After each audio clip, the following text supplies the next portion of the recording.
Hello, everybody. We're live. We're back for the Euros. Craig was just begging me there not to sing It's Coming Home. But as I've told you all before, it's coming home.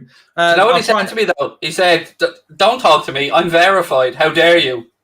Oh, he's talking my thunder now. Well, welcome. Anyway, welcome everybody back. We're live for the Euros, which it's been a funny couple of days, Craig, hasn't it? I mean, it's only 2 days without it, but I've really missed it. And, it's sad that it's only the quarterfinals, still got the semis and everything. But I'm glad to have it back. And I think that there isn't a game where I'm sort of like thinking this might be a boring game. I think Switzerland, Spain will be interesting. Italy, Belgium, Czech, Denmark, and obviously, England, Ukraine is probably the big banana skin game because I think that's the one where everyone expects England to win. But this game tonight, I'm looking forward to it.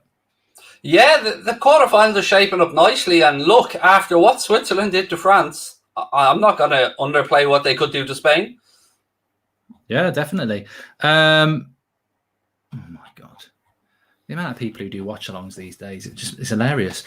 Sorry about that. I probably shouldn't say that live. How dare they? Do they not own this?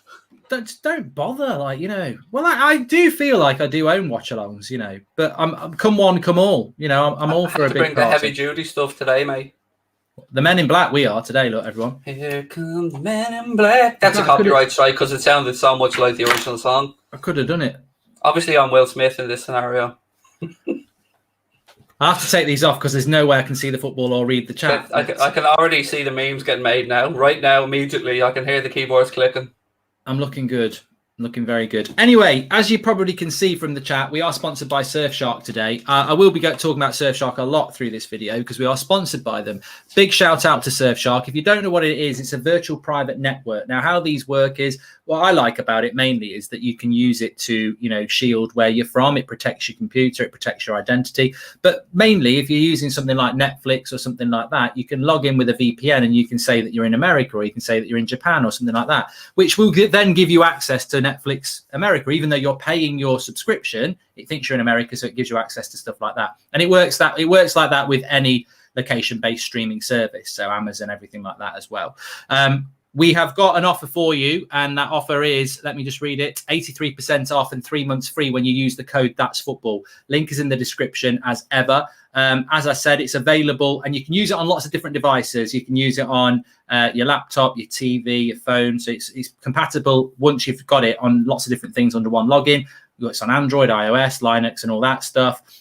Also, one of the good things about it is data protection as well, making sure your private messages, your photos, your videos, and other sensitive material is protected because you are under a virtual private network. So it can't trace where you actually are. So links in the video description with that. Surfshark,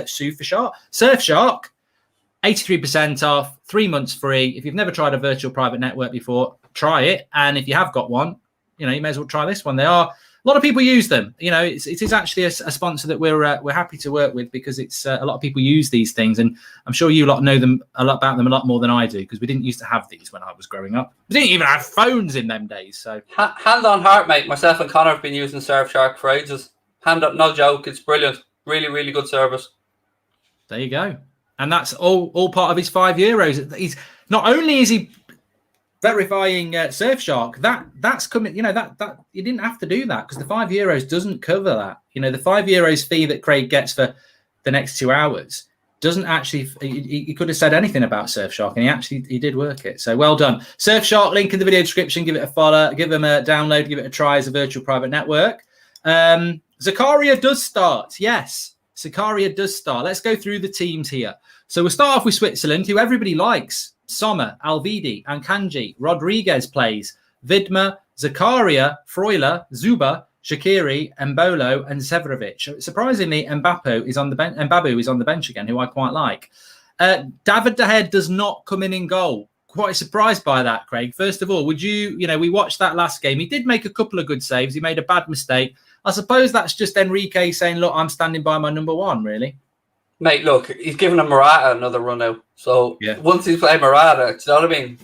What can you say? No, look, I like that about a manager, to be fair. I would have De Gea in from the start. I said this right through. I don't understand why Enrique's thinking that way, but this is the one I'm more excited about than tonight's game. And usually when we have these conversations, I say to you, keeping all the big games. But, you've usually been pretty decent with where we are. And this Swiss team, what impressed me the most about them against France was how precise they were, how well they all knew their roles, and how 3-1 down against Spain, they just didn't let their heads, or against France, excuse me, they just didn't let their heads drop. And this could be an absolute belter, mate, an absolute belter. Oh, and I'm looking in the top corner there, 450k, job done. But don't stop there, folks.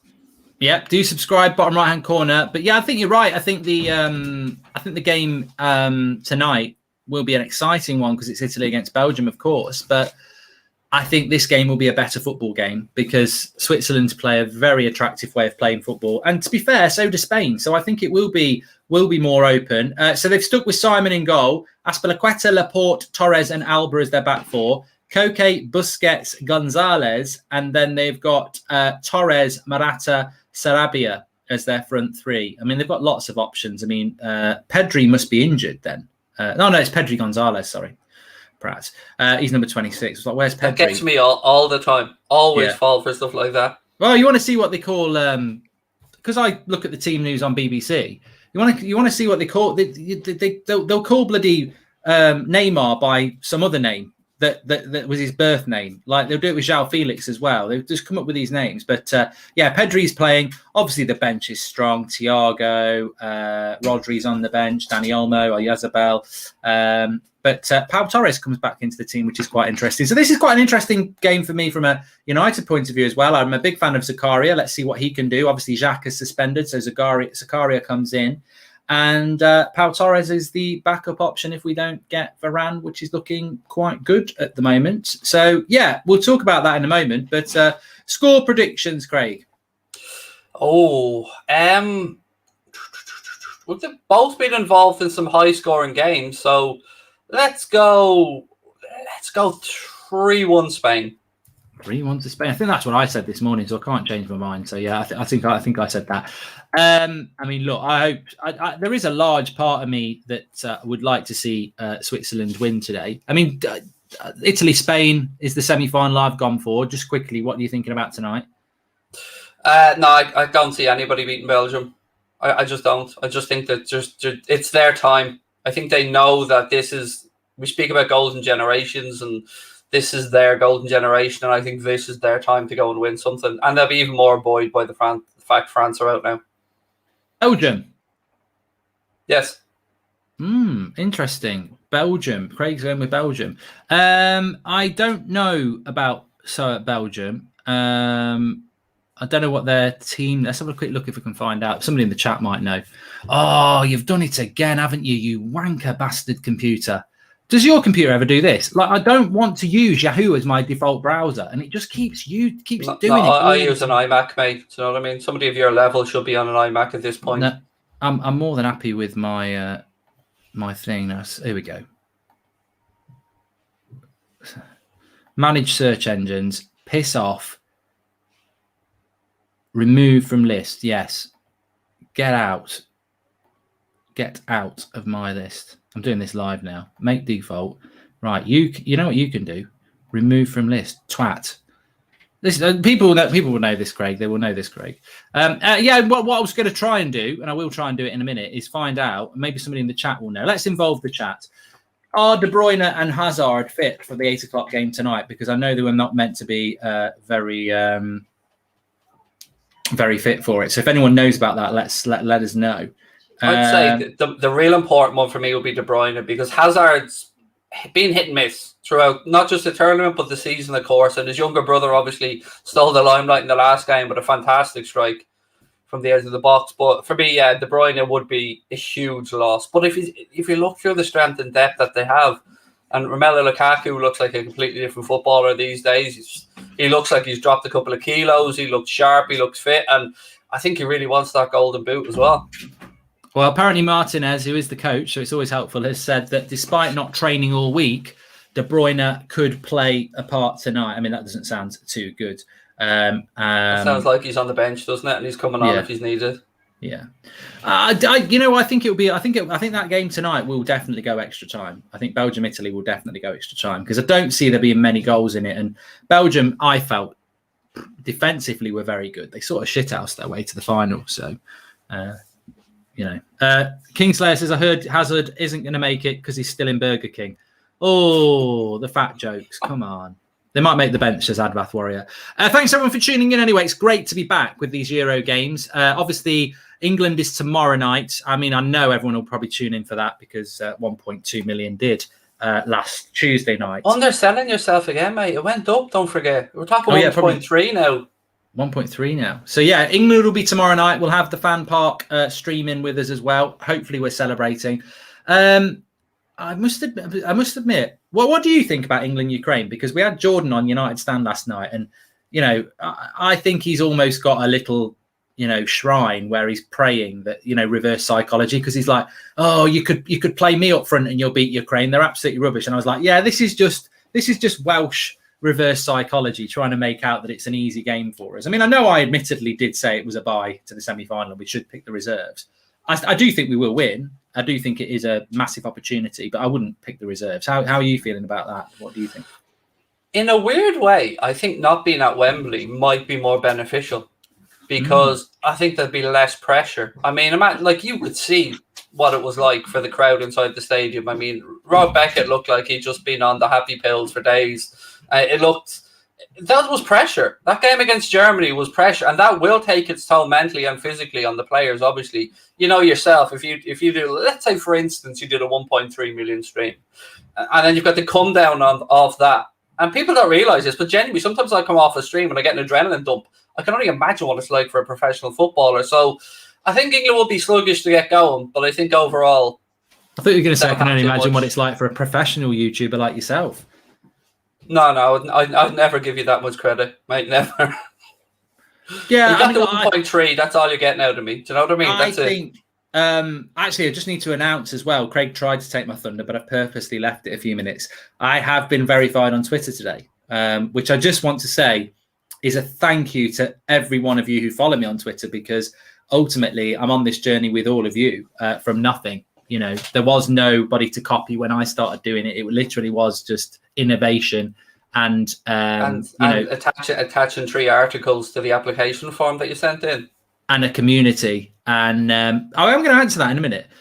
So I really do look. I know we have a laugh and stuff, but look, I'm fully aware of why That's Football's got 450k subscribers, and why I've got 310,000 followers on Twitter and I'm verified, while we've got over 1 million subscribers on United Stand, because of you. Those numbers are not me. There's only one of me. And obviously Christ.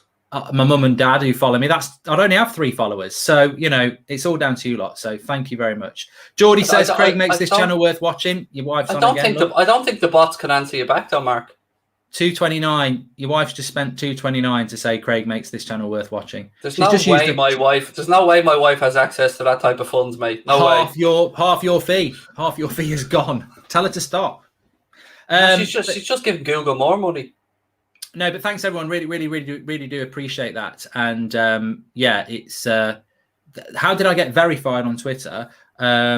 Numerous ways. There's numerous ways I could have done it. I basically ticked all the boxes. I just never applied before.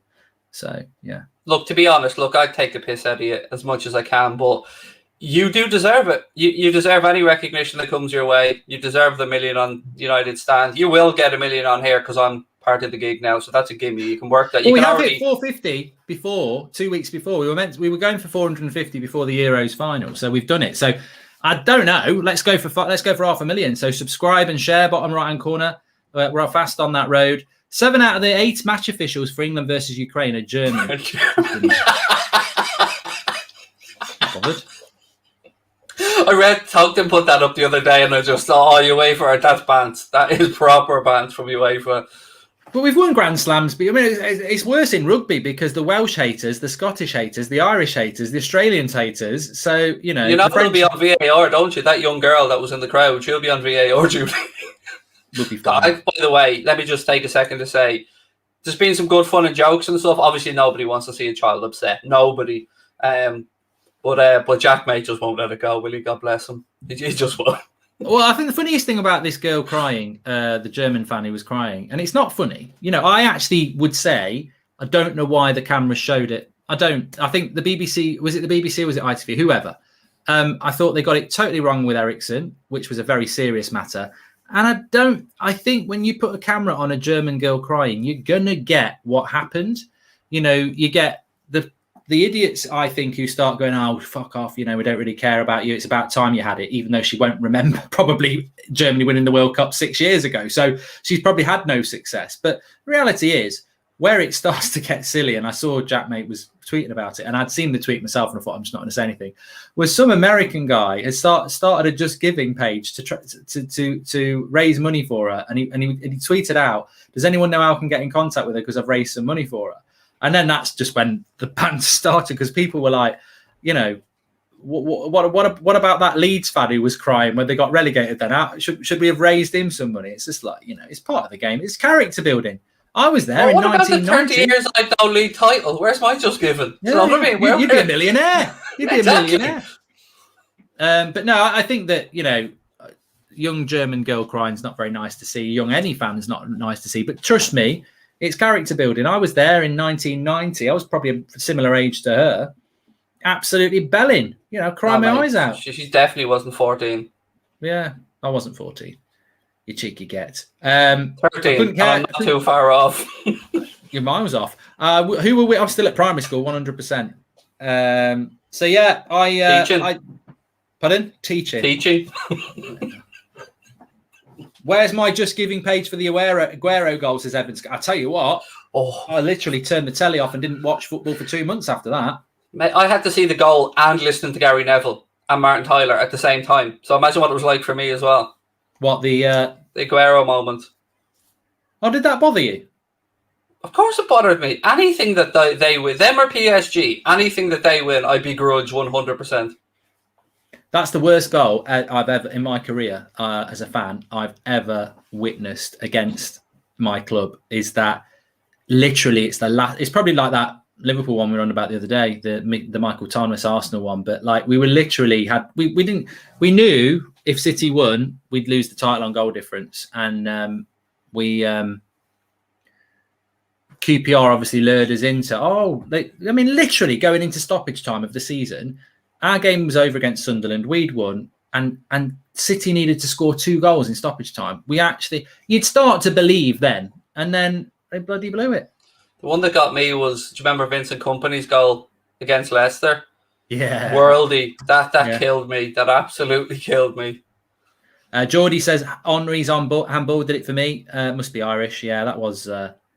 yeah. You know, I often think here's one for Sky and BBC and everything. You know, you're so upset. You're losing viewers all over the place. But here's a good idea for a programme, because you'll have the rights to do it. I think it would be great to just do a year, you know, like they used to do Premier League years. They should go back and have a series of Premier League from whatever year and have a look at the goals and look at how many would have been knocked out for VAR if it had been existing. I think it'd be interesting to find out, and what the table would have looked like. The debate present it in a way. Well. I'll present it. Cheers, they mate. can do all the work. We'll do it. Enjoy the banter between you. Cheers, says Rick Vick. No, I mean, like, that's definitely the Thierry Henry goal. That definitely would have been marked out by VAR, wouldn't it? Do you know what got me about that? The goal, yes, fair enough and all that, but the absolute arrogance of Sepp Blatter afterwards saying, Ireland want to be the 33rd team or whatever it was. I mean, mate, you know, we were absolutely robbed. Away in Paris, to play like we did. And then for Henry to have the cheek. And I loved Henry up to that moment. He was one player I would have loved at Liverpool, but... I don't blame Henry. I mean, I'd have done it. We'd all have done it, let's be honest. He probably should have owned up. He probably should have owned up. I wouldn't. That's a personality trait. It doesn't make you a bad person. I wouldn't do it. If I was running through, you know, if England were losing 1-0 against Italy in the Euros, right, and it's the last minute, and my touch is a little bit bad as I run into the box, and there's an Italian defender putting his leg out, I'm diving. So what you're saying is you're all for the hand of God then? Just genius. That's what I'm hearing. You know what? I was too young to really matter, but if you can get away with it, it's not your fault. What annoys me about that hand of God goal was that it takes away from the other goal, which was one of the greatest goals you'll ever see in football. That was amazing. Well, we had a great chance to level up anyway. Lineker headed it wide. We had a really good chance to level up. It was a great game. But, I mean, at the end of the day, it's about winning, isn't it? You know, that's what I think. That's what I don't want to say the English because I'm Irish, but I think that's what this side of the world don't get right compared to maybe continental Europe is the shithousery and the fact that, you know, it's needed, it's required. Like, it looks like Ramos has got to go to PSG. So immediately you can see why that is, because they want to make that push for the Champions League again. And the dark arts are something that I used to complain Liverpool didn't do enough of. I thought we were too soft for the longest time, but they like to bring in James Milner and, you know, seasoned pros like that. It does help. Was Suarez's handball versus Garner worse than Maradona? Well, he got a red card for it, didn't he? So, you know, justice was served, and then Garner still got knocked out. So that was peak Suarez. That was. I mean, they would have gone out if he hadn't have done it. But again, I don't like Suarez. I don't like Suarez because of what happened with Evra. I don't like what he did when he bit the other player as well. I just think he's an arse. But the reality is, I would have done the same in that situation. Basically, you stop a goal going in and keep your team in the tournament. Didn't they go to the semi-finals after that or something as well? So yeah, they missed the following penalty from the handball, and then they went through. So yeah, we'd all have done it. You know, we've probably all done it in five-a-side or whatever when we were playing as well. Definitely. Just before we start, we're 10 minutes away from kickoff. We've both gone with a Spain 3-1 win, by the way. Where do you stand on your transfer business for Liverpool at the moment? Because United, Sancho's now been confirmed since we were last on together. We're moving forward on Varane. I know you've got Canate. Man City looking at Grealish. Chelsea very quiet at the moment, but they won't be. Liverpool, anything in the pipeline? Honestly, mate, we don't leak much at all. So I'll be, as I have been through the entire window, I'll be entirely honest. I know absolutely nothing about what's going on. But what I can say in general.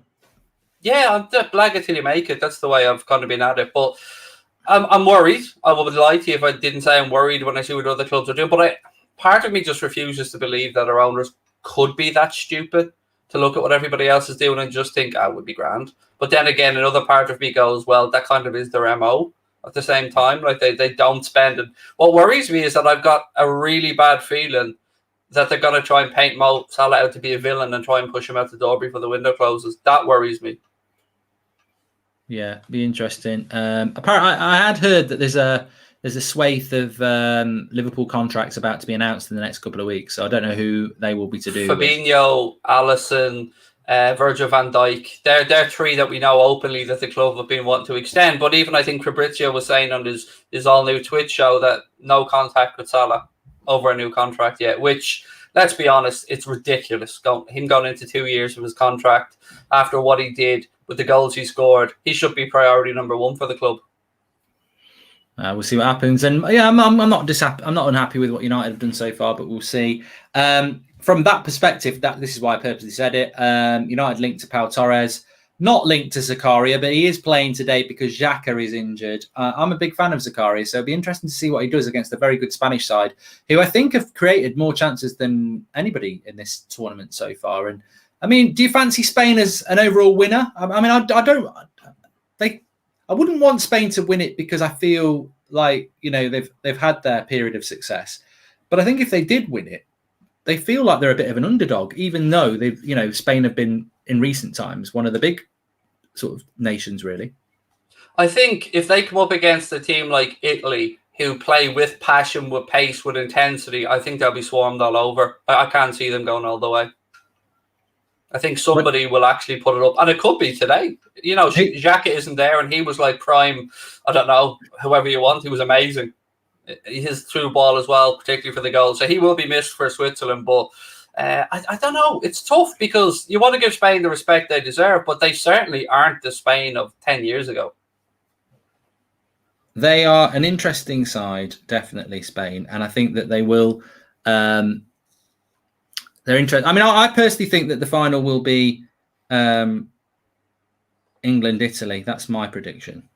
What about you? England-Belgium. England-Belgium. I don't want Belgium. I said it this morning, I'd really love to see Italy-England because I think there's no Italian players that play in the Premier League. Neither team knows each other. So if you play Belgium, De Bruyne, Hazard's played here, most of the Belgian players have played or do play in the Premier League, and it becomes a bit of a Premier League game. Whereas I think Italy against England, like there's just not much crossover. So I think it'd be really interesting, and it really is what international should be about, different playing styles, which is what we're going to get here with Switzerland and Spain. We've got Michael Oliver refereeing this as well. Well, they've done all right. I mean, where are we today? I've forgotten now where all the semis are. I know the English one is in Rome. I'll tell you now in 2 seconds, buddy. It doesn't look very busy here, this one. It is in St. Petersburg. All right, so they could have loads of fans there. It's just probably not very popular. Because I think St. Petersburg is a place where it can be quite full. But if anybody... Well, no, there's quite a few in there, to be fair. Well, it looks about half-ish, maybe 40%. Oh, yeah, no. Of course, the posh seats, look again, the best seats, empty. Yeah, I think it can be full, but yeah. Just quarterfinal, yeah. This is in St. Petersburg. Belgium, Italy's in Munich, so that should be quite full. Czech Republic, Denmark is in Baku. Probably won't be many there. And Rome, I don't think they can only have 25%, and English people are not allowed to travel for that. Baku's I love Baku. It's an amazing stadium. And I think, if my memory is right, I think they've at least 50% capacity. Interesting to see how many attend that. I mean, Baku, I love the Grand Prix track there as well. That's lovely. Just want to say that. This is going to be a banging match to watch, says Munia. Yeah, I hope so. I hope it is going to be a good game, actually. I hope so. Remember, just before we kick off, we are sponsored by Surfshark. It says it above my head. It's a virtual private network. You can get 83% off and the first 3 months free. Virtual private networks are things you can use when you're on your computers or your handhelds, and it can shield where you are actually from. So it can protect your data, your phone, your photos, messages, everything like that. And the thing I really like about it is if you're on Netflix or something like that, you go onto your virtual private network, Surfshark, and you can put your location when you do that. So you can be in New York or New Mexico. You can basically go on holiday from home, but only on your phone. And it means that if you have like Netflix and you're paying for it, but you put down New York, you will get access to what Netflix is in America or any other location-based streaming service. So check it out. Links in the video description. 83% off.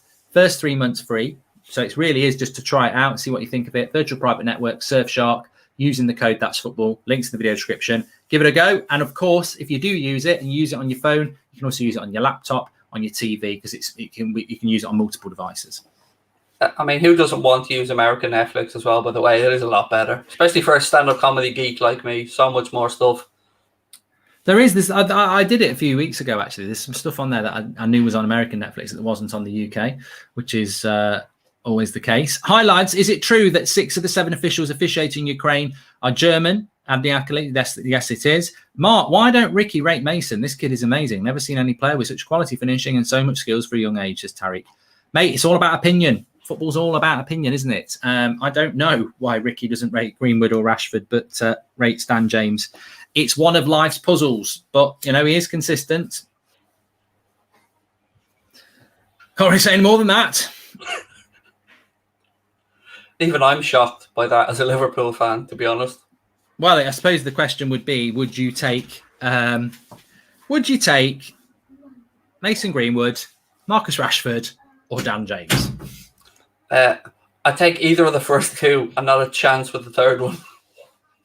He'll be very happy today, actually, because we've kept Mata for another year. Leicester definitely most active in the transfer market so far. They've just signed Samori. So they've got Samori and Daka, haven't they? Or Doku, one of the two. I always get them mixed up. Doku could be Liverpool bound, hopefully. We've been looking at him since he was 16. Jeremy Doku.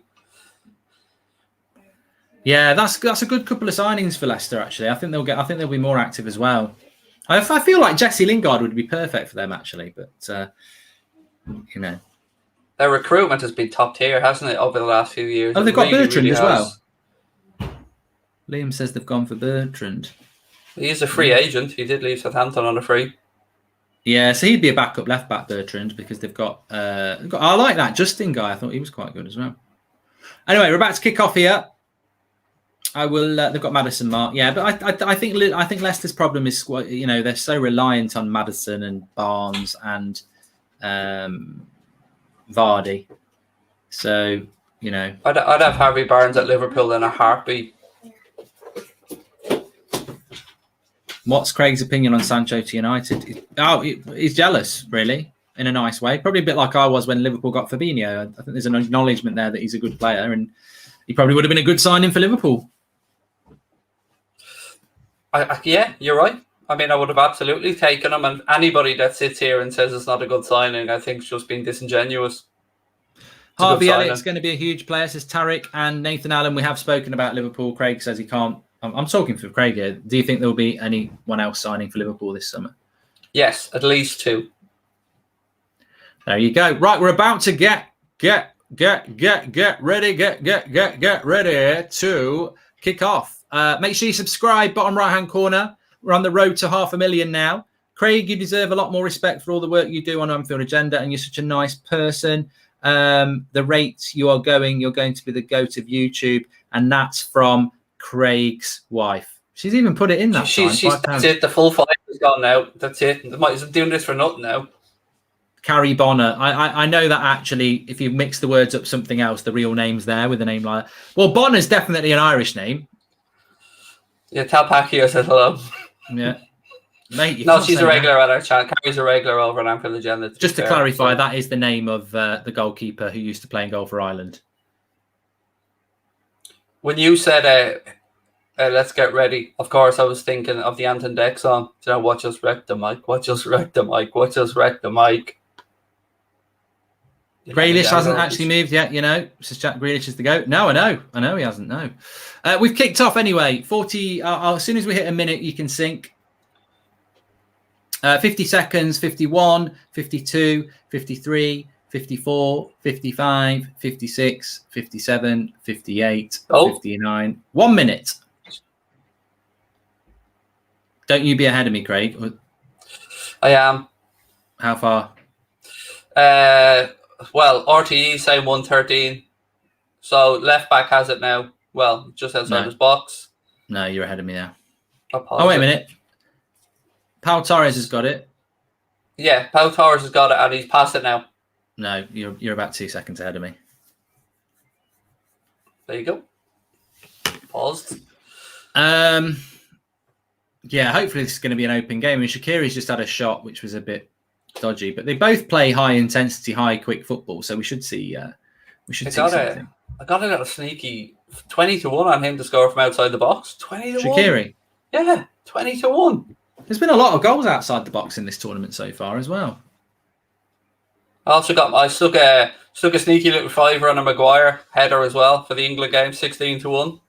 Mate, I tell you what, it could happen, but as a Man United and England fan, the guy is world class at winning headers. Look, I used to play football, and at any level, it's really hard to consistently win a header from a corner because there's about 15 other lads in there. And he wins it consistently all the time, which I think is a world-class trait. His problem is he can't direct the header. The amount of... I said in like February last year, could somebody do a compilation of all the headers that Harry Maguire's missed? And people were like, I started it, I've only got as far as September and I've already found about 6. So it's like, he wins so many headers from corners, but he just can't direct them. If he could learn how to do that, you know. But he is capable of scoring. Definitely wins so many of them. Yeah, that's kind of what I'm hoping for. I'm hoping one of them accidentally goes in the right direction. I think England will win like 2-0 tomorrow. I don't think it will be a thrashing. I think it will just be a efficient job again. Oh, keeper's got it. Yeah, Sommer. Oh, he didn't catch it. He punches it. That's a trait that really annoys me as a former goalkeeper. Yeah, some of them are just catch it. I get it. Some of them. I get if you're coming for a cross, fair enough, but. Some of these, and the shots as well, going with fists. We discussed this before. A keeper slid off the top of his fist, remember, when he went to save it. I don't get it. Dubravka. Yeah, I mean, we've absolutely just jinxed every goalkeeper in this tournament. Dubravka, Simon. It's always when we're watching a game together as well. Actually, these keepers need to be careful.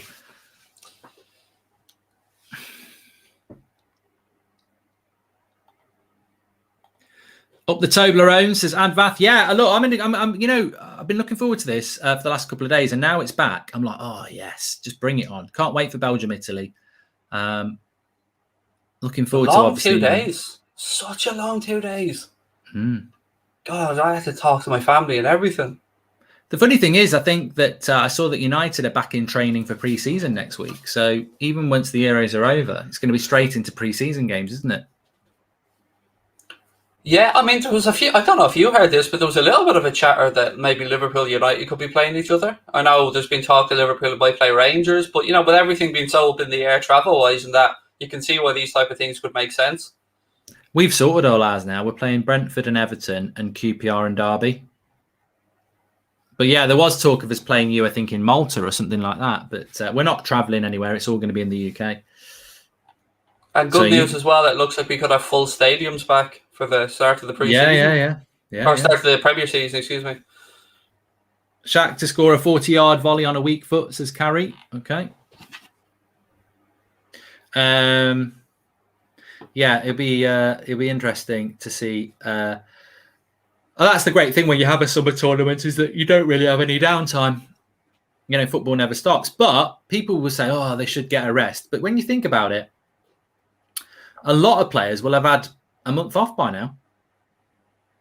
A lot of Premier League players will have had 5 weeks off. If you're a shit one who doesn't play in a team that gets to finals and you're not an international, a lot of people will have had about 8 weeks off. Not 8 weeks, about 5 weeks off. So they'll be ready to come back. Yeah, definitely. So even from a Sancho perspective for you lads, like, this is not me taking the piss, but he hasn't really played much in the tournament. So it's not like he's got many minutes in his legs to I know he's been training, of course, but it's not the same intensity as a game, so he won't be overly tired. No. Here we go. I think as a footballer as well. Oh, here we go. Switzerland. Oh, Zakaria there. Heavy touch. It was... they were on the break there. There were a swarm of red shirts coming forward. Very big chance there. Sink. We're just about to hit 6 minutes. 6 minutes. 6 minutes and 1, 2, 3, 4, 5. Do you watch Love Island, Craig? No, never watched a minute of it. Oh, I would have thought you would have been a Love Island sort of person. Nope. No. Do you know what I am loving though? I think it's on BBC. Isn't it? Crouchy's late night Euro show. Tell you what's better than that. Goldbridge's Euro Rap on Twitch at 11 o'clock tomorrow night. I've heard that. Yeah, the people. I was speaking with Twitch this week actually, and I was saying to you they were bigging up you. They were telling us about some lad that was going to be announced on Thursday, and I was messaging you about it, going, I wonder if this could be Fabrizio. I thought, well, that'll be great till the end of August. What happens then?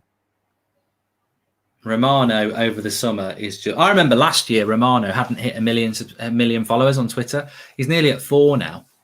What happens? I mean, what happens after September though? I mean, realistically, he's only really at his pomp and his peak during transfer season.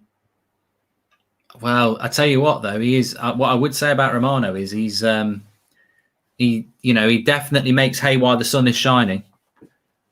So do I. All these fivers are adding up, mate. It's not about almost at a pair of new Air Max. I mean, he's everywhere, isn't he? I don't know. I don't know how he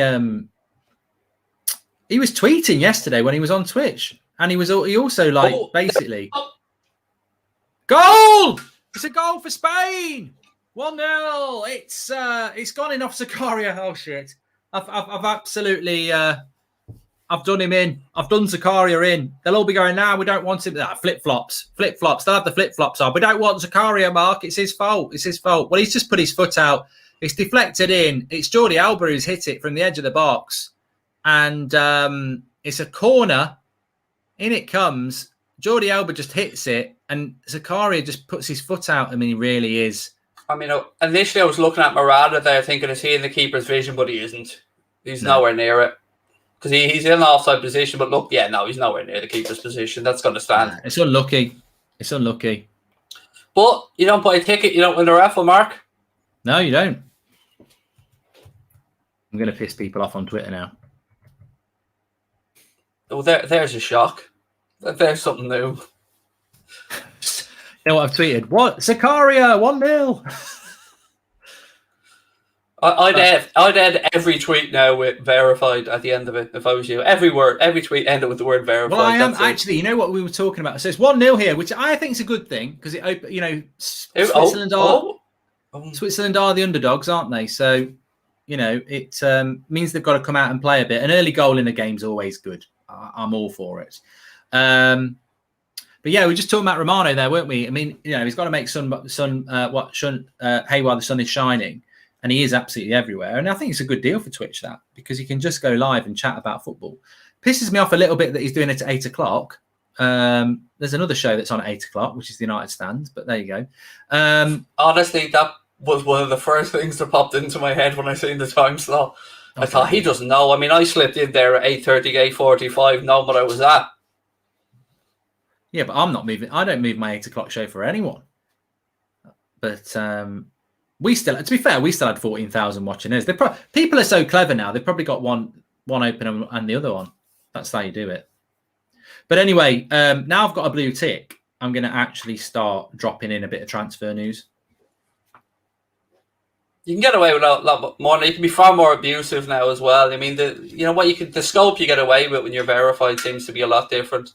I'm hearing that Mbappe is seriously considering a move to Liverpool. Just tweet it out. And all the Liverpool fans, fuck off. You don't know anything. You don't fucking, just because you got a blue tick. You got a blue tick. You don't know fucking nothing. The only sauce you've got is the one in your cupboard with ketchup. And I'll be the first one. Yeah. Yeah, but you'll know I'm taking the piss.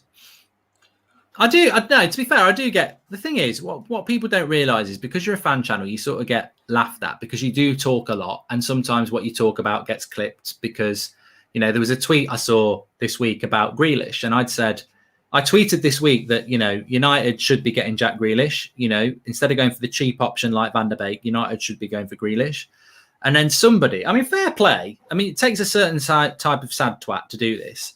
They found a tweet from last summer where I'd said, well, there's no guarantee Grealish should be a good player anyway. Van der Beek is half the price and he's played in a Champions League semi-final. So they compared the two tweets and went, oh, look at this. A year ago, he was saying he wanted Van der Beek and now he's saying we should have gone for Grealish. I mean, the context actually doesn't make any difference at all. But, you do make mistakes. But I do also have and will get bits of information, because when you do this sort of thing, there are certain journalists and certain people and certain agents who you come across that actually are in your DMs and are in your WhatsApps, and that's what people hate. Even I at my lower tier of this get that genuinely. I mean, if I was to go through my WhatsApp phone, I mean, yours would knock me unconscious, but people would be surprised at who's in your WhatsApps. Like, yeah, so you do get little tidbits. I mean, sometimes I'll message people and I'll go, when's the Sancho deal going to happen? And you just get a smiley face back and you're like, fuck off. I don't want a bloody smiley face. I'm seriously asking. You were on the show yesterday. Now tell me when he's coming on. When's the Sancho deal going to go? Smiley face. All you're going to get now is tuning into Twitch at 8 p.m. That's what you'll be getting from now on when you ask these questions. Yeah. I tell you what, though, I want to ask you this. Do you think it was worth waiting a year to get the price 35 million less? No. The only people who benefit from that is the owners of the club, isn't it? I don't. Just on the game, we are 12 minutes and 16, 17, 18, 19, 20. 12 minutes and 21 seconds in. Good pace to the game. Lucky goal for Spain, but in a way, I think it will make it better for the viewer, because Switzerland are that team that, they know they can come from behind, and they do play an open way of football. The danger is that Spain have got a goal for nothing, really. And we also know that Spain can create a lot. But I think Switzerland have started off quite well in this game, Craig. They're playing well. They have. They're not letting their heads drop, as we would have expected them not to. And they're going to keep getting bodies forward. And that's one of the attributes that impresses me the most. I mean, I've looked at some games the other day, and particularly England, actually, even though you won, they don't overcommit too many bodies forwards, whereas Switzerland don't seem to care. They get 5-6 men into the box. I enjoyed that about the way they play. So, 13 minutes in. And make sure you subscribe, by the way, bottom right-hand corner. We're on that road to 500,000 now, which is amazing for this channel. I think maybe we could do it by Christmas, but we'll see. Subscribe, bottom right-hand corner. In fact, I'll probably do it before then. You never know. Could be a busy month in July. That's what I'm thinking. Could be quite a bit of transfer news, hopefully. I still think Chelsea are going to do something big. Very quiet Chelsea at the moment. Man City will do something big. Harry Kane's not solved his future. Thoughts on Koundé to Spurs rumours going around, to Salah Ahmed? I tell you what, I don't know about what everyone else thinks, and we'll get Craig's thought on that. I think Koundé's a good player. I'm sure Liverpool would have took him. United would take him. I think Real Madrid like him. I don't know why he'd go. I think Spurs, I've got to say, I think Spurs is a bad move for Jules Koundé. I think he's better than that. And I cannot for the life of me understand why you sack Mourinho and then bring in a Poundland Mourinho in Nuno. I mean, I just don't know what Spurs are thinking about. Spurs, to me, are traditionally I remember growing up with people like Hoddle, Gascoigne, Waddle, Ginola. They don't win anything, but they do play a flair way of football. Klinsmann, yeah. They've always been a team that plays a bit of flair. What's this Mourinho and Nuno crap? Why are you going for part of the bus stuff? I don't know. I think Benitez is a better move for Everton than Nuno to Spurs, me. Look, mate, let's be honest about it. I will be flabbergasted if Jules Koundé signs a contract at Spurs. Absolutely flabbergasted, because you'd have him, we'd have him. I'd imagine PSG would have him. He is quality, Jules Koundé, and he ain't cheap. No. But Spurs do need a centre-back. I mean, I think a couple of years ago under Pochettino, I'd have thought, yeah, that makes a lot of sense. Maybe straight after the Champions League final, bring a player like that in. But I don't know. I just think Spurs... I don't like to predict this because I find Spurs an inoffensive team. And that's because they don't win anything. I've never had a problem with Spurs. I said it when they got Mourinho, and I'll say it right now. That's going to end in tears with Nuno. He is not going to go into Spurs and turn them into a threat. It's just not. Benitez at Everton, I actually think could work. He could get them near the top 6, but I can't see Spurs and Nuno working. If you want to go for the style of manager that Mourinho was, that Nuno is, you're right. Rafa Benitez would have been the best of the bunch. That would have been the one to go and get in. I still think that they should have given Scott Parker a go. I really, really feel that he would have done very well there, because the only thing that stopped Fulham staying up was not Scott Parker. It was just the lack of quality throughout the squad. I think Scott Parker is going to be a fine young manager. I think he'll do well at Bournemouth. Archie Wall says, Koundé's not that good. Don't act like you're watching, Mark, says Archie Wall. Mate, I've got a blue tick. What have you got? Anybody who questions my knowledge of football, again, look at 4 a.m. this morning. I was still up watching MLS at 4 o'clock this morning. So I know my ball. Mark knows his ball. We have an audience, mate, for a reason. It's not because we're just funny, good-looking fellas. It's because we know what we're talking about. International sex symbols, men in black. We even coordinate now. Our agents have been saying, look, you've got to start coordinating because there's calendars in December. You've got a big gay and female following, which for me is great. Come one, come all. I'm a married man. I'm not looking for anything, but I've got to accept that in life, I'm an attractive guy and I appeal to all sorts. But no, on a serious note, of course I know what Koundé's like. I mean, that just makes me laugh how arrogant some people are. Like, of course I know who Koundé is. I might not know a player from bloody South America who plays centre-back and is 21, but of course, who doesn't know who Koundé is? Like, he plays for bloody West Ham, doesn't he? He's a good player. Bald, no hair, ratting on his head. Yeah. Right winger, isn't he? No, of course. I know who Koundé is. The only thing I've ever seen against him was for a centre back in England, the height side. He's not the tallest, but everything else, he's quality. I think that's a good point, actually. The height thing is something when United were really linked to Koundé. A lot of United fans were really worried about the height because he's 5'10". And I said, well, look, Cannavaro, Puyol, there are other examples as well who were small centre backs. But you're right, in the Premier League, it might be a little bit different. But look, I'm not overhyping Koundé because we're getting Varane. Out in the bin, Magaluf. In comes Maguire and Varane. Sponsored by Renault. No, I'm taking the Renault sponsorship, mate. Sorry. I do drive a Megane, so... if I could have a car sponsorship, I reckon you probably would be a Renault, and they'd be queuing up for me. Porsche, Lamborghini. Did I tell you about my little visit to Hugo Boss last week? Yes, I've seen. Just went in, said, Craig, take what you like. Picked her out. The double XLs are over there. I said, hang on a minute here. Double XL. And they said, look, we can tailor make it for you, whatever you want. You've made a right mistake here now, mention the MLS. Jordan Ray says, Craig, do you have a favourite MLS team or have any favourite player that stands out to you? I can't believe you watch MLS. I mean, even Americans don't watch Joseph MLS. Martinez from Atlanta. Really like him, really explosive forward. Missed a lot of last season. Been to see an Orlando game as well when I was over there. And I want to see the Mercedes-Benz Arena in Atlanta. It looks fantastic. As regards to players who could make it, look, Xavier Hernandez is doing all right at LA Galaxy, but, he's winding down his career. I also like Diego Rossi at LAFC. So I'm just dropping knowledge everywhere here, Mark. I mean, you must be just sitting there in awe right now. No, I'm not. I'm looking at this injury to Embolo, actually, because we're doing a watch along here. This could be a big injury here for Switzerland. And also that Seattle Sounders shirt is one of the nicest. Remember I showed to you the other day, it's one of the nicest shirts of the year for me. Seattle Sounders, Jimi Hendrix away. I mean, to be honest with you, I'd say that I could probably give you a few players from each position. I do like Andre Blake, the goalkeeper from Philadelphia Union. Eli Room. I don't know whether you know about him, from Columbus Crew. He's a good goalkeeper as well. Defenders, probably Richie. They got smashed 4-1 by Austin last night.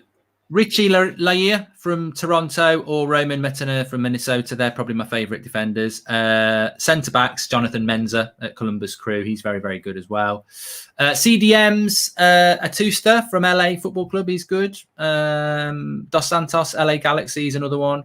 Attacking midfielders, just reading off a computer screen here. Lucas Celerian from Columbus Crew. Columbus Crew got some good players. Wingers, yeah, I agree with Craig. Diego Rossi from LA Football Club is very, very good. And then forwards, I mean, you can't look any further than Carlos Vela or Joseph Martinez, like Craig said. Or here's an outsider for you, Daryl Dike from Orlando City. It's pronounced DK, but go on. Who was at Barnsley? He was on loan, yes, went back, scored immediately. Nani's doing really well. I suppose you haven't mentioned him there at Orlando. Scoring a few bangers lately. And again, another one, probably from my favourite team, Columbus Crew. Zardes. He's a good striker. Columbus Crew are absolutely pants this year, though, mate. They really are terrible. But they've got a lot of good players. It's amazing what you can do. Crew shirt upstairs. It's amazing what you can do by typing in top 5 players for each team, for each position in the MLS. And in all fairness, though, it has come on. My whole career there. I've just exposed my whole career. What are we going to write? What are we going to learn about tonight? He's in. Severovic. How did he not get that? 16-1 for him to score a header in this as well. He should have got that. A lovely ball through, and I thought he was going to get there before the keeper. Got nearly 10,000 watching, by the way. Make sure you smash a like on the video and subscribe. Andre Blake is a GOAT goalkeeper as well. He's my favourite.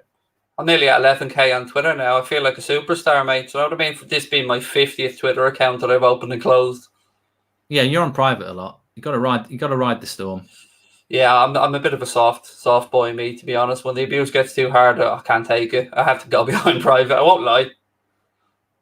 No, I'm not. To be honest, I'm not a big fan of the MLS. I just haven't got the time. It's getting harder and harder to watch as well. You're up through the early hours. I definitely would watch it, but it's all about your sleep pattern, isn't it? It is, yeah. No, it's absolutely spot on. It's getting harder and harder to watch. I mean, Sky used to have it. I mean, you can get it on the Sky Bet app, but yeah, it's getting like a lot of leagues, like Serie A as well. You know, it's getting harder and harder to watch. Yeah, that's a big loss. That is a big loss. And, Xhaka out as well already, as we said before the game. I still don't think Switzerland are out of this. As you said, they were nearly in there a moment ago. No, it is a shame for them to lose. Well, I mean, obviously, Xhaka was suspended, but also to lose Embolo. It's hard for Switzerland. I mean, they're up against it anyway. And also to concede a deflected goal. Roberto Carlos was small, says Dom. Yeah, but he wasn't a centre-back.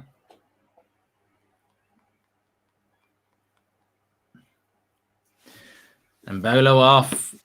Ronnie24 says it's not coming home. You've got that wrong, because it is. NYCFC of Sambora Reina was in their academy, says Americado. And imagine watching the MLS, says Dylan Bell. Somebody's got to watch it. Somebody watches the French league. I just like football. Do you know, if it's on, I'd rather watch football than some crappy rerun on whatever's on television, to be honest with you. And, it's kind of what we have to do. We got to keep an eye out and, see what's happening. And I've always watched the MLS. I've always wanted it to do well. It's no longer just a retirement home for, players to go and finish, actually bringing through some good young quality players. And just think of how worrying it would be, though, Mark, if America get the football thing right with the population they have. Yeah, but they've been trying for years, haven't they? I mean, Karate Kid's a lovely cross. Good defending by Switzerland there. Morata was waiting. I ain't worried about America in football or soccer because they've been trying to do it for years. You watch Karate Kid. It was filmed in 1983. Daniel LaRusso's there doing keep-ups. That's like, how many years ago is that? Nearly 40 years now. Look at it now, though. Pulisic, Gio Reyna. I mean, there's some quality players coming through. But you could say that about India, China, South Korea. Massive populations and, it's just not working. South Korea did all right with the World Cup when they had Hiddink as manager. I'm not giving you Wan-Bissaka. Oh, good save, Sommer there. Header, you're still ahead of me, you are. The MLS commentators are what ruin it, says Gary Brown. Yeah, free header there for Azpilicueta, straight at Sommer. Just grabbed it out of the sky. Getting greedy now. He scored his first ever goal for Spain the other day. Now he wants more. Yeah, I agree. The MLS commentator, it's peak American nonsense. I mean, I got to be honest with you. The terminology, if I hear the word offense one more goddamn time, it's attack. Let's be honest with it. It's attack. I think Zakari has played quite well. It's very unlucky from the deflection, but I think he actually is playing quite well. That would have been a foul by Azpilicueta anyway. Definitely, yeah. Yeah. There's no way that... I mean, I think Akanji makes a meal of it, but I think on a VAR, that would have gone back.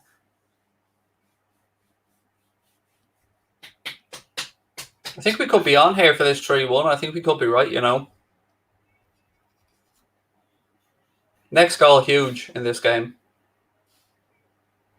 Yeah, Jay, who's off the United stand, he's saying a very confident 3-1.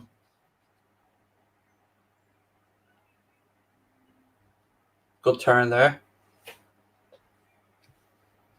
Craig, any account for this match? Says United channel. Account? What's that? Yeah, I don't know either. I'm confused.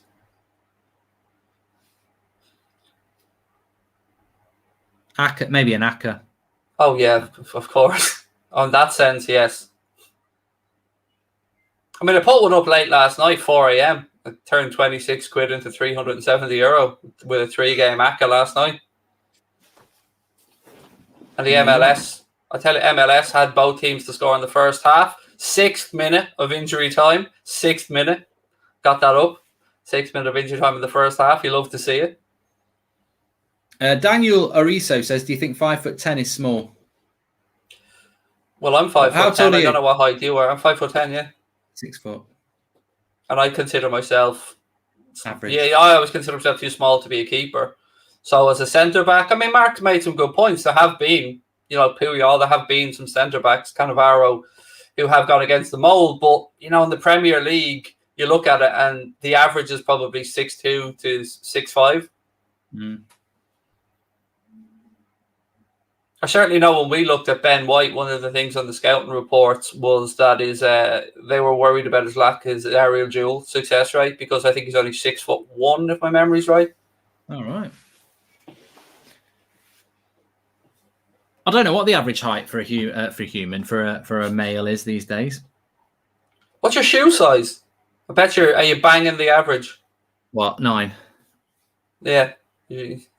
I'm 10. I think I'm 9.5, to be fair, but yeah, 9, 10. I think that's about the average. I am 6 foot. I've always been 6 foot. People say you're not 6 foot, but that's because you look at me setting down. How the hell can you tell how tall somebody is from their sort of chest up? I've looked at you, particularly when you did that treadmill thing with the football. I looked at you and thought you was a couple of inches taller than me, definitely. Yeah. I might have shrunk a little bit, but I've been 6 foot since I was about 14. My granddad always said, because I used to play on the wing, and my granddad said you need to come inside and play centre back or centre mid because you're going to be too tall, which disappointed me. So I moved position when I was about 14, and then I never grew any bigger. So I could have been a winger at 6 foot. But I was glad I moved inside anyway. I liked playing centre mid. Oh, here we go. Ball left side. Interesting that he started with Ferran Torres in this game, because he'd come off the bench a lot, hadn't he, in the opening games? Well, apparently he's a very good player. I've not really noticed him for Man City, to be honest, but apparently he's good. Have you ever had any spooky experiences? I saw a ghost in Witherspoons once, but then again, I was hammered and heartbroken. Yeah, probably not a ghost. And NYFCFC, I've done that one as well. Average height is 5'8" or 5'9". Okay. Thanks for the super chats that are coming in. You can watch the MLS on Free Sport channel in UK, says SJ. Yep, spot on. Tune it into your skybox if you have one. Come on, here's Shaqiri. It's a nice little ball, that is. Lovely little ball. What do you think of him as an outsider? Because I've always thought he's not good enough for Liverpool, but I thought it was worth a punt at the relegation clause price we got him for. I think he's a good player as what you use him for, really, which is a peripheral, isn't he? In many ways, he's like Juan Mata, but younger, isn't he? But, United do not use Juan Mata, really. But he picks up a lot of knocks, though, mate. A lot of little muscle strains and injuries. He's a skillful player.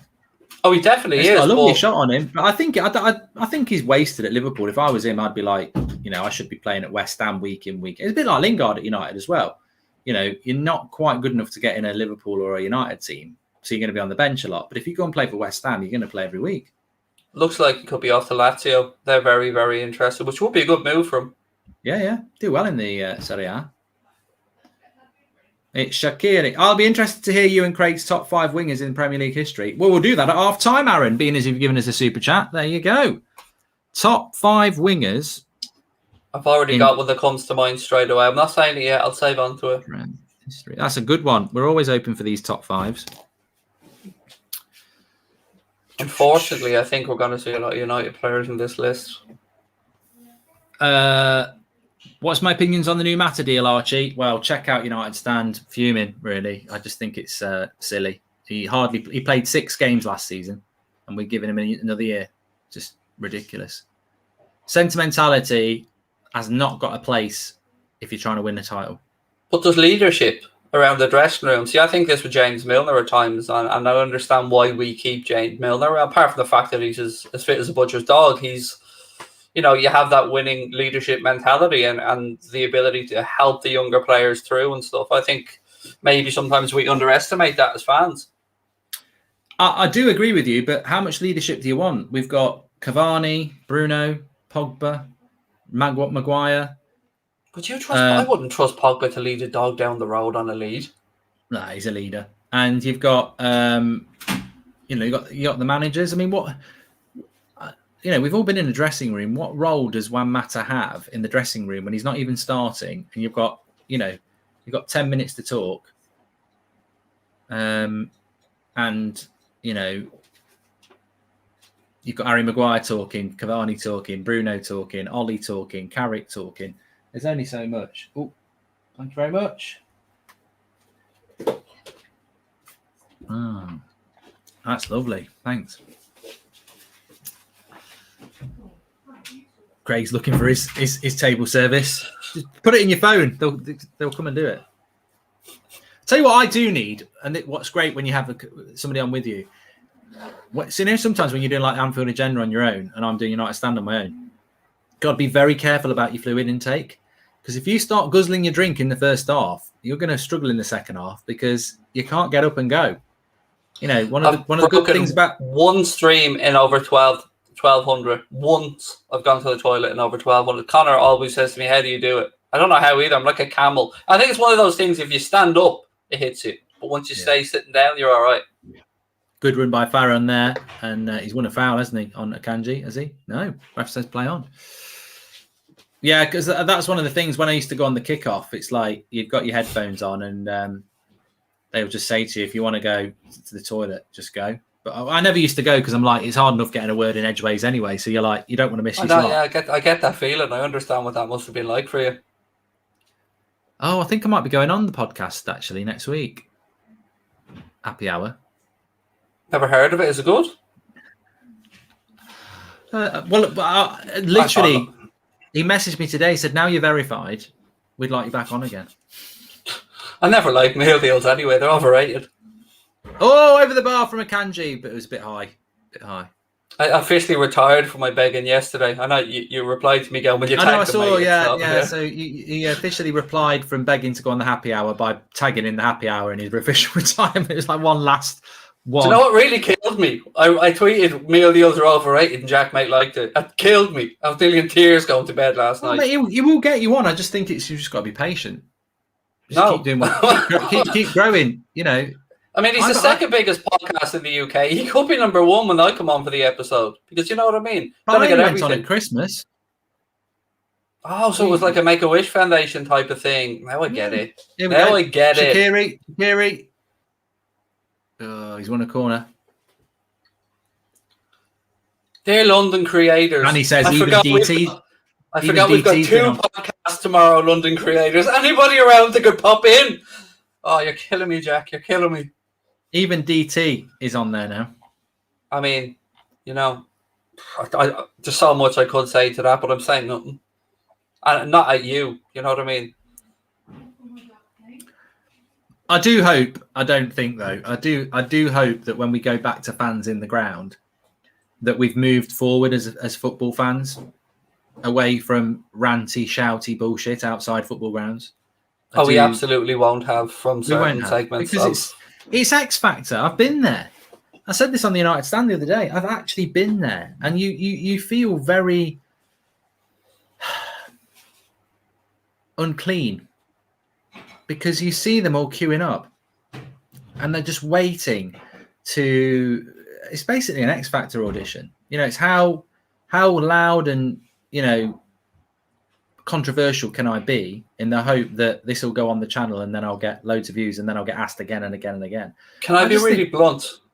I think, and I don't want to signal out anyone because I know there's a lot of different people do a lot of different stuff, but for me, that is one of the reasons I believe fan channels aren't taken as seriously as they should, because it is just car crash TV, where there are some really good fan channels putting out excellent content, very knowledgeable, good debate, lots of funny stuff without the theatrics. And look, we all love a bit of theatrics. I mean, we all celebrate goals in specific ways, but you're right. As you said, it's just how silly can I be here to get my little 5 minutes of fame. You're right, though. It'll be back. It'll be back because certain people are like, this is a cash cow. This is what gets clipped and goes on Insta and everything. But I agree with you. I think it's something I've always been open about on the United Stand that I never really wanted to do. And, you know, we are hypocrites. We have done fan cams. But you're right, 100%. When I look around the United fan base, the thing they actually, it's the word they use is fan cammers. Fuck off the fan cammers. And they're talking about fan channels, but it's funny how they use the word fan cammers because it's the fan cam thing that is the negative thing. And United hardcore fans absolutely hate it. They hate to see groups of people. I don't think they like it at Anfield either. There has been a couple of good ones. Like James Redmond was on a really good Redmen one once where he was talking about Sadio Mane becoming the best player in the world. And you know, that was good because it wasn't ranty, ravey, shouty. It was just a good banterful opinion and he came across really well. So some stuff could be funny. But, you know, you get some people coming out and just saying this lad out, and then the other lad who'll always be supportive of a manager no matter what. And as you said, I don't get it. To me, I'll tell you what, I'll go even further. To me, I just think it shows someone's lack of prowess as a host when you can't do the talking. You're relying on other people to do the talking for you. I don't know. You know, each their own. I suppose it's a bit like somebody thinking it's a good idea to give Mata a contract and somebody doesn't. You know, it caters for certain people, I suppose. But I've got to say, from day one, I've always found them a difficult thing to get my head around. But I'd rather watch a vlog. I'd rather watch a vlog. Yeah, I like a vlog. Behind the scenes, I can tell you the amount of fan cams, because I'm there when they come in on the United Stand. The amount of ones we haven't put up, and I've gone, that we get 500,000 views. I'm not putting it up because it's just ridiculous. And like it'll be somebody absolutely swearing, you know, Ollie's a CUNT and all this. And I'm like, we could put that up. We get quite a lot of stick for doing it, but we'd also get 500,000 views. And I'm like, it's not authentic. It's not real. It's just, you know, nobody. It's like literally nobody can behave like that as well. You're just putting them up there because, you know, Whatever. Anyway, good header again from a corner. I think it's a Kanji again. No, it's not a Kanji. It's the number 3. United have failed to beat Arsenal in the last 5 meetings. Will Sancho be able to change that, Mark? Says Bubby. Mate, I couldn't give a shit. If you're finishing 8th and we're finishing 2nd, you can beat us twice. I said this about Liverpool a decade. Sorry. Is there a goal? No, I thought it was going to be intercepted. Sorry for cutting across you. Yeah, I couldn't give a toss about Arsenal beating us twice or whatever like that. I remember this happening in, was it 2009? Liverpool beat us home and away and we won the title. Well done, Liverpool. It's about where you are after 38 games. Couldn't give a shit. Arsenal beat us 1-0 in October. It was their goal of the month and it was a penalty because they didn't score any other goals. Well done. That was why I was asking you though about Sancho earlier on, because you finished 2nd.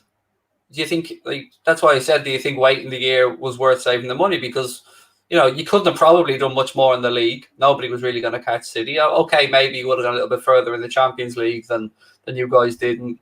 But I don't know. I don't know. If we'd have had Sancho, he'd have had a month off. So he would have been playing from the first game, which we lost to Palace. Maybe you don't lose that game with the buzz of Sancho. He's miles offside. Yeah, he looks it, doesn't he? And then he's absolutely miles. Yeah. Oh, Jesus. There we go. To flat eventually. Yeah. So no, I mean, the only reason United didn't spend that money was to save money. Really, that's all it was all about. It'd be interesting to see what happens with Arsenal though, because they're in for that Locatelli. He's a good player. Their recruitment isn't actually that bad. I'm not going to criticise them for that. But the trouble is they buy players and they don't really seem to improve. The appeal must be harder and harder to sell, with all due respect at this point as well. They're no longer a regular Champions League team. They're no longer even a regular Europa League team, are they? Well, this is what I mean. I mean, look, if you think about the Arsenal fans who have a good old moan, I said this last season. I said, at what point is that not pantomime? Because at some point your brain's got to the whole point of laughing at Arsenal fans was that, yeah, they were a really big club. And then they started losing, they were fighting for titles, then they were fighting for 3rd, then they were fighting for 4th. And we always used to say they finished 4th again and then they get knocked out of the first knockout stage of the Champions League. And that seemed to happen for years and years. Wenger'd get them 4th. They'd celebrate 4th place, and then as soon as the knockout stage came, they'd be knocked out, and then they'd get 4th again. That's what Arsenal were all about. And then they started not getting 4th, and it was funny because it was like, you've missed out on top 4. And I think that was when Arsenal sort of peaked for laughing at them a little bit, because you're not getting top 4 anymore now. But the last 2 seasons, they finished 8th. I watch Arsenal, and I think no matter who they're playing, well, you might win and you might lose because you're a mid-table club. Well, you're not really a mid-table club, but 8th is not top 4. It's not even top 6. So they are a club that has settled into this mediocrity. And yet we're supposed to watch their fans lose their shit because they've lost at home to Burnley. And you think, well, all right, maybe 5 years ago that would be a shock, but it's not a shock anymore. So why is your brain not engaged that this is not a shock? This is who you are. But they act like, they lose to they'll go to Man City and lose 2-0 and they'll be like, get rid of the manager. Get rid of the manager. And you're like, you've just lost to Man City 2-0. Oh, you go to Everton and you draw. Get rid of the manager. Get rid of the manager. And you're like, but what do you expect? Like, your level is your level. If you lose to Villa 7-2, I can understand why you lose your shit, because it's like, what's going on? But if Arsenal lose to Villa, I'm like, what is this pantomime then? Because, I understand your frustration, but you're so far down. Stop giving yourself blood pressure and actually start thinking about why you are where you are, because ultimately you are where you are because of how your club's being run. It's the same at United. We can all go Ollie out, and there's a lot of United fans that are Ollie out. But I think, well, ultimately the cycle keeps going round. We never quite win titles. And this is because of the ownership. And that's where you need to, we saw that after the Super League. We saw it. It was about a Glazer out movement. I don't see, Arsenal have even got a buyer ready who wants to buy the club and invest. They've not done any big protests. They've not cancelled any games. They did one after the Super League and that was it. And yet next season, they'll all be outside going, get rid of Arteta. He's bloody useless. Xhaka's crap, this, that, and the other. And you think, yeah, but you're going to finish 8th again. You need to go bigger. You've got a buyer. You've got a club that's dropping by the year, start. If you really are moody and angry about what's going on at your club, why aren't you doing something about it? I have some really sound Arsenal mates, and what gets me is the lunacy of who they think they're going to sign this summer. Yeah. And I mean that with all due respect, because there's a lot of really, really sound Arsenal fans, but some of these players, if we were linked with them, I'd still be going, nah, it's not happening. If we were linked to James Maddison tomorrow, I'd be saying there's no way our owners are going to pony up the dough to get what it would take to get him out of Leicester City. Not Leicester, no, God no. They ain't stupid. They're rich. It's like Everton and Leicester. They've got money these days, haven't they? It's like Arsenal. The other day, I saw an article linking him to Calvert-Lewin. We were linked to Calvert-Lewin this morning, and I did it at the end of the United Stand News show. And I said, I've left this right to the end because it's in the Sun that we're linked to Calvert-Lewin. Well, one, we're not getting Calvert-Lewin, and two, Everton aren't stupid. They want 80 million, so we're definitely not getting him. So I've put this right at the end because it's a load of shit. But if this was an Arsenal channel, this would be a headline story because they probably would believe they're going to get him. At which point I say, never read that shithole of a newspaper. Yeah, I can understand that. I understand your point there. Is that Spiliqueta getting a yellow here for Michael Oliver, or a stern talking to? I think just a talking to. Would you agree with me that he's England's best referee, by the way? I can't stand Michael Oliver in the Premier League. I don't really like Anthony Taylor either. I think they've both done very well in this. Got to be honest. Yeah. I think Michael Oliver is the best referee in the Premier League. I really do. I thought Clattenburg was before him. Well, this early goal in this, I mean, to be honest, is what's your thoughts on the game, Craig? I think the second half, we could be underrating this. I mean, it's going to open up as Switzerland need to go more in search of a goal. So I think we could be in for a good second half. I mean, a lot of late goals in the knockout game so far that we've been watching. Yeah, it just felt a little bit flat. And I don't know whether that's because Switzerland are, without Mbolo, without Xhaka, but it has felt a little bit flat from Switzerland. And maybe that's just because Spain are playing well, but I was just thinking it's half time now. Why is the ref after blowing up 12 seconds early there? And then I remembered where I was watching it. Yeah, you are. I know you realise what you're watching on. It's the old timer on the RTE. I mean, if ever there was something you needed to get a GoFundMe started for, mate, it's that. So we're at half time. It's 1-0 to Spain here. I'd like to say deservedly so, but Andre Silva's gone to RB Leipzig. Is interesting. Good piece of business, that.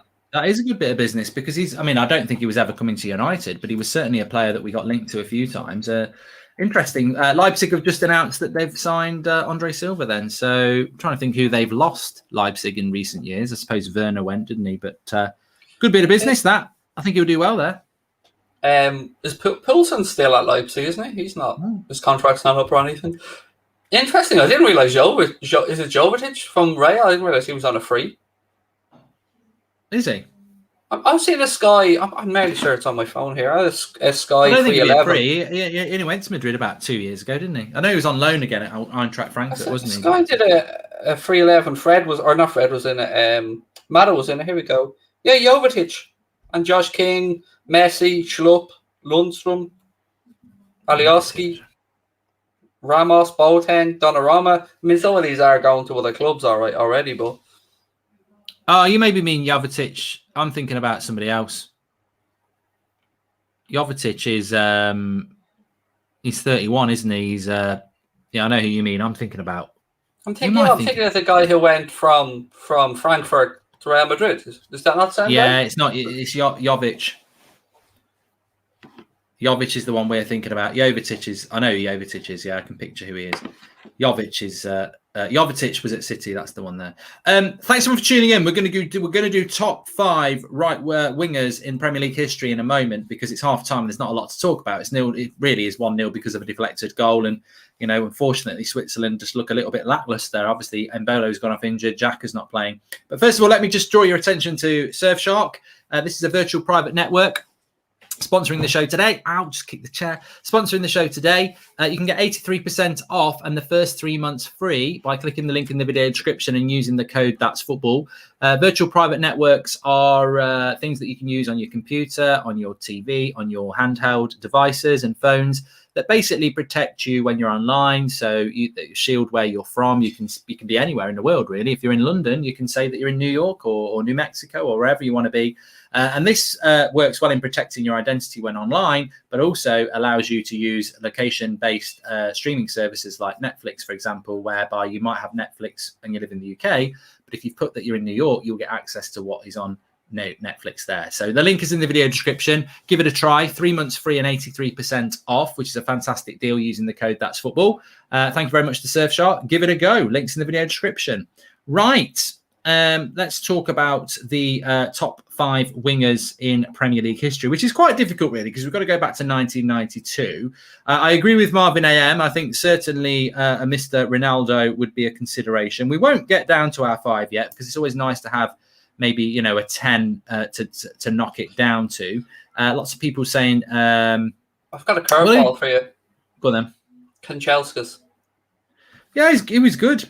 Kanchelskis was good. I think if we're at United, Beckham, Giggs, Ronaldo's already been mentioned. Kanchelskis would be good.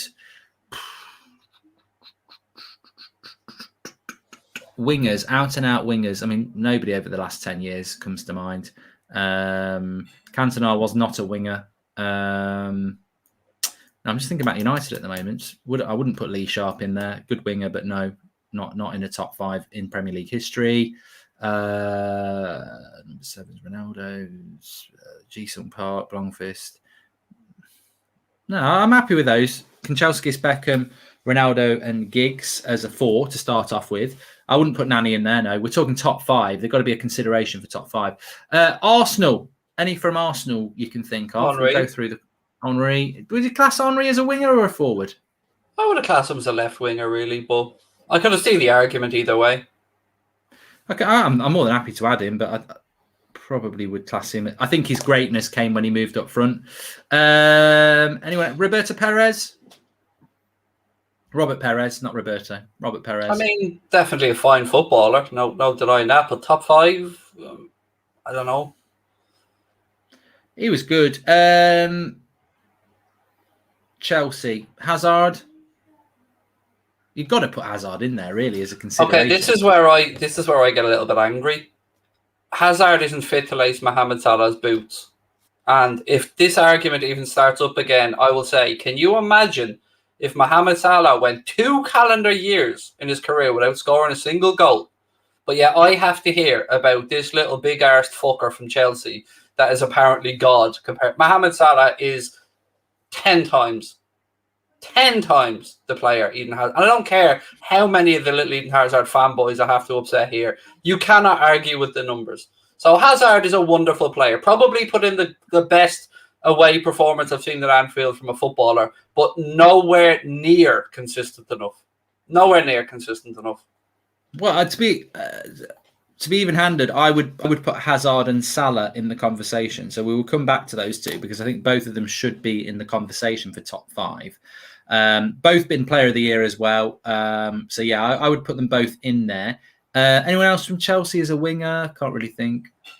Robben, not really. I wouldn't put him in top 5. What about Liverpool other than Salah? Would Mane get in there? McManaman. Don't sleep on him. He's quality, let's be fair. He was quality, but he didn't win anything. It's like putting Robbie Fowler in the top 5 Premier League strikers. He went to Real Madrid and won a little bit. What about John Barnes? Can we go back that far? Premier League, no. Barnes played in the Premier League. Not good. He was rubbish in at Newcastle then. Harry Kewell at Leeds. Peak Leeds, Harry Kewell was a damn fine winger. Yeah, but we're talking. They're not going to push out Salah, Ronaldo, people like that, are they? They're good. I disagree. I agree with you that they're good. Overmars from Liam Shell. He says he's a good player. Overmars was good, but I don't think they push these players out. Yeah, Mark Overmars was good, but I would agree. Very, very fine footballer. I'll tell you who I would put in there, and somebody just mentioned it there, Lee Mundo. Ginola. I thought Ginola was absolutely amazing, and he did it at a club that was unfashionable. Sensational footballer. I would put Ginola in there. What about Gareth Bale?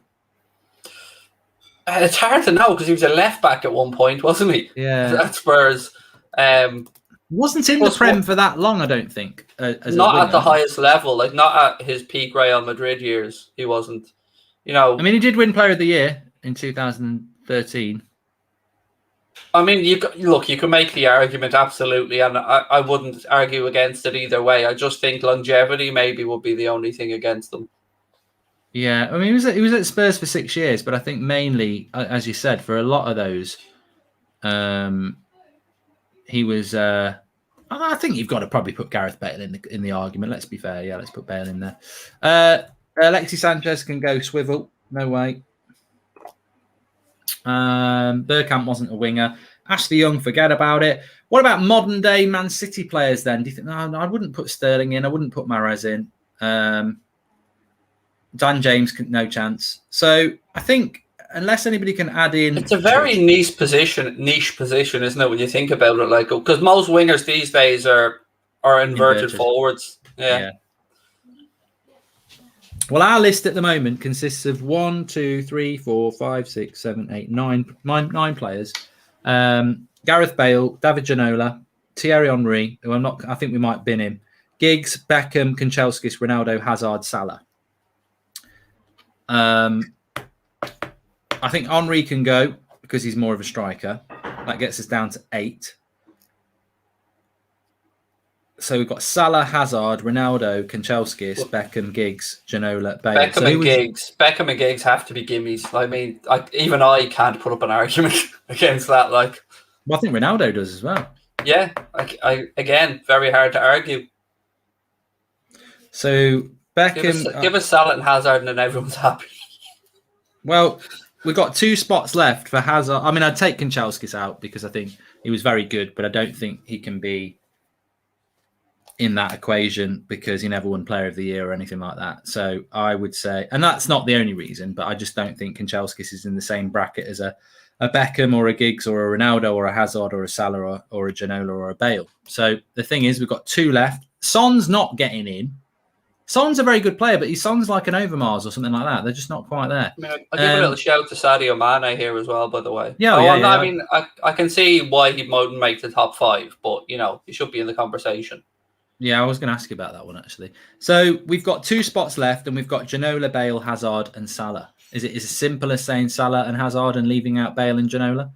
Spurs fans will be gutted. As long as Salah gets in that list, I'm fine, because his numbers, whether you like Liverpool or hate them, the man's numbers speak for themselves. I really do like Ginola. I would say it's Ginola or Hazard for me, and look, as much as I say I don't like the conversation between Hazard and Salah because I think it really underwhelms what Salah has done, I will say that a peak on form, Eden Hazard, is sensational. But it's just not good. He's never been consistent enough. I think to be fair though, his most consistency has been in a Chelsea shirt, hasn't it? So I think our top 5 wingers in Premier League history are therefore going to be David Beckham, Eden Hazard, Cristiano Ronaldo, Mo Salah, and Ryan Giggs as a 5. Hard to really argue.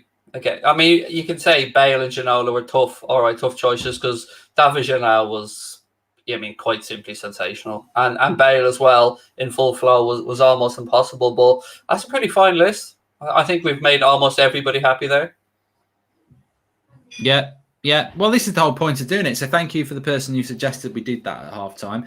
We'll be doing another one tomorrow on the match we're doing together. If you can't argue with numbers, why Liverpool fans use Gerrard as better than Lampard? We're talking about wingers here, mate. Attackers. A little bit different than comparing midfielders. Midfielders, different stats, different things. But we're talking about attacking players here. So, I'm surprised.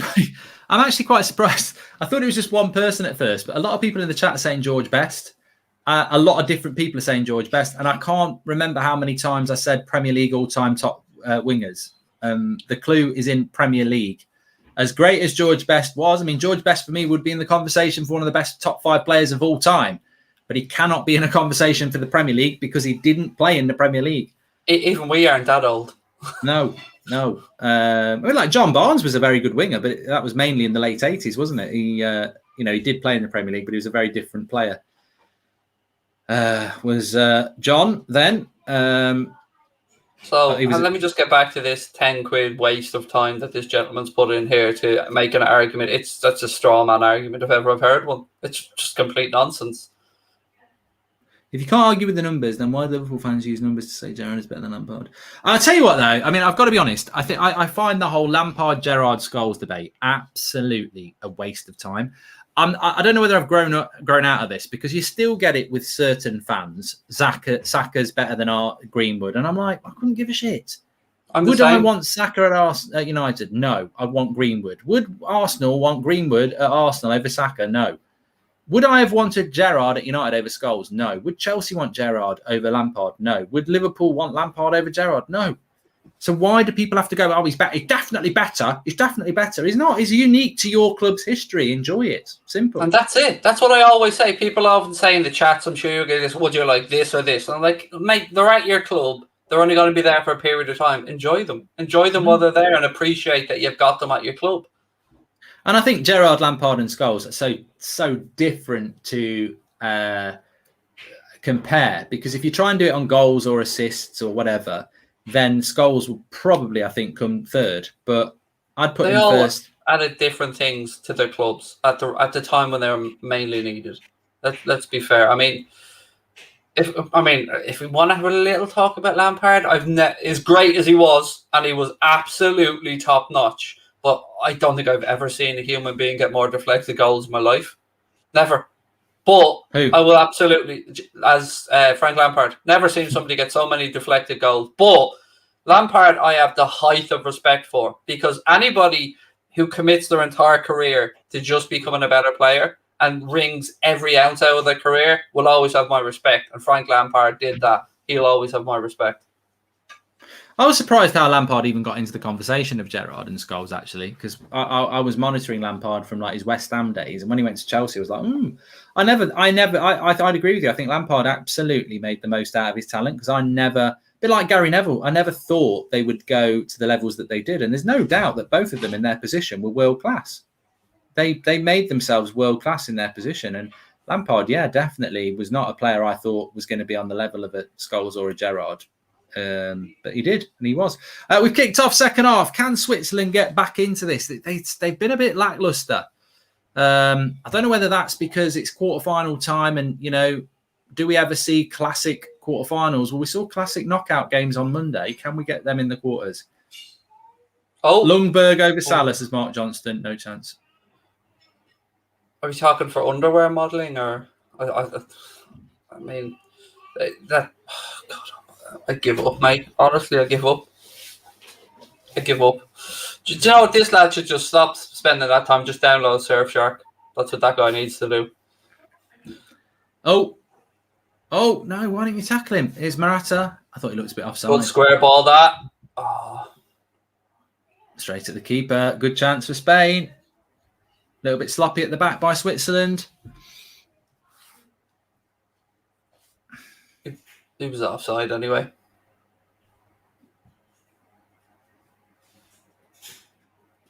Here's a good tweet from Jay, who people will know the United stand. Not a tweet, a message. He says, the Swiss have reached their zenith, emotionally and physically burned out now. That sometimes happens with these underdogs. They get a big result like they did against France, and then it's like they've almost it's burnt them out, because they're not used to it, are they? Haven't been watching Spain much, but why isn't De Gea the keeper today, says Chubb? He's not been the goalkeeper at all. They've just gone with the other guy.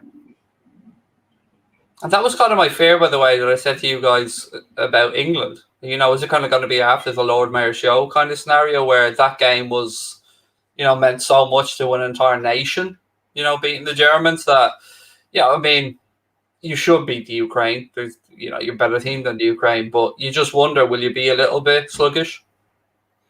I'll sink in for everybody. We're on 47 and 10 seconds, 11, 12, 13, 14, 15, 16, 17, 18, 19, 47 and 20 seconds. Corner for Switzerland. Oh, no. Did you initially think maybe a little handball there? Because that was my No Switzerland players wanted it though, did they? So it must not have been.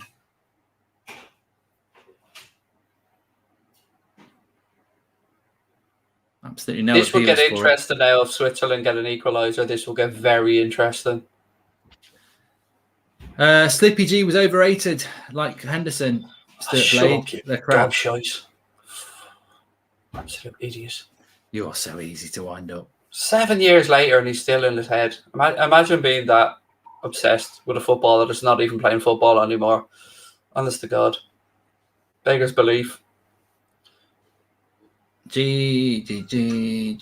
Don't worry about Spurs. Even Spurs can't make their fans happy, says Minuk. We are going to be on for the 8 o'clock game as well. Belgium, Italy. Could be another cagey affair, to be honest. Could be quite... I'd like to see... Morata, you bloody prat. Why didn't he just flick that then? He was in. I think I'm still a bit heady. I'm going to pause it again for a second. Yeah, I think you're about a couple of seconds, aren't you, probably? Hazard was 10 times the footballer Salah was, says Aaron. Yeah, but it's subjective. He wasn't though, was he? But it's subjective, isn't it? It's like, I can say that, Greenwood's 10 times the player that Martinelli is, and Arsenal fans will say, no. And it's like, well, again, I think he is. Imagine if Mohamed Salah went 2 entire calendar years without scoring a goal, the field day all you lads would have against them. Show the man the respect he deserves. I come on here every single stream, show the respect United players in the past have deserved, show the respect the current players deserve, and other clubs. I just don't understand why Mohamed Salah doesn't get the respect that the man deserves, because his numbers are simply sensational. Salah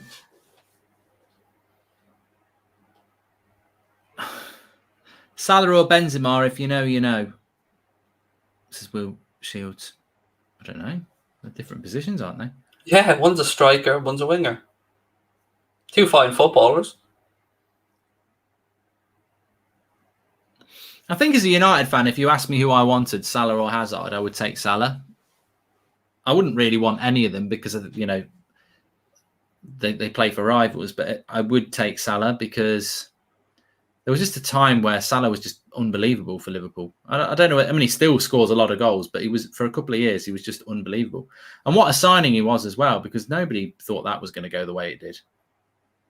No, to think that the one that was wanted that summer was Julian Brandt. And then, we ended up with Mohamed Salah.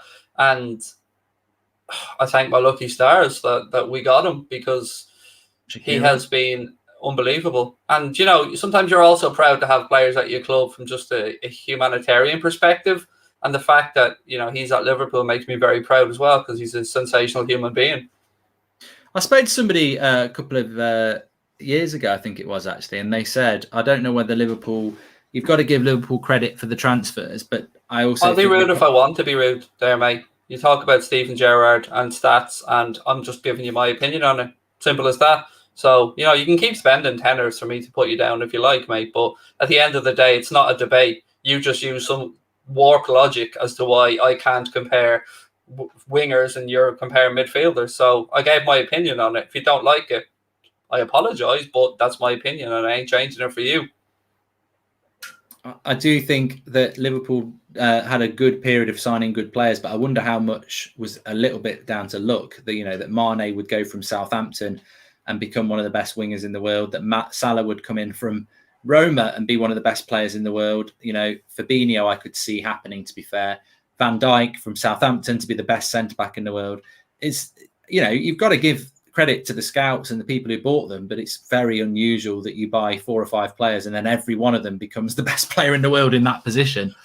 It's do you know what annoys me a bit more about it though is when you look and I see you could have had Sadio Mane at Salzburg, or we could have had Van Dijk from Celtic, and you see that one step in between and you think, God, if only we had even gone a little bit earlier on it. Yeah.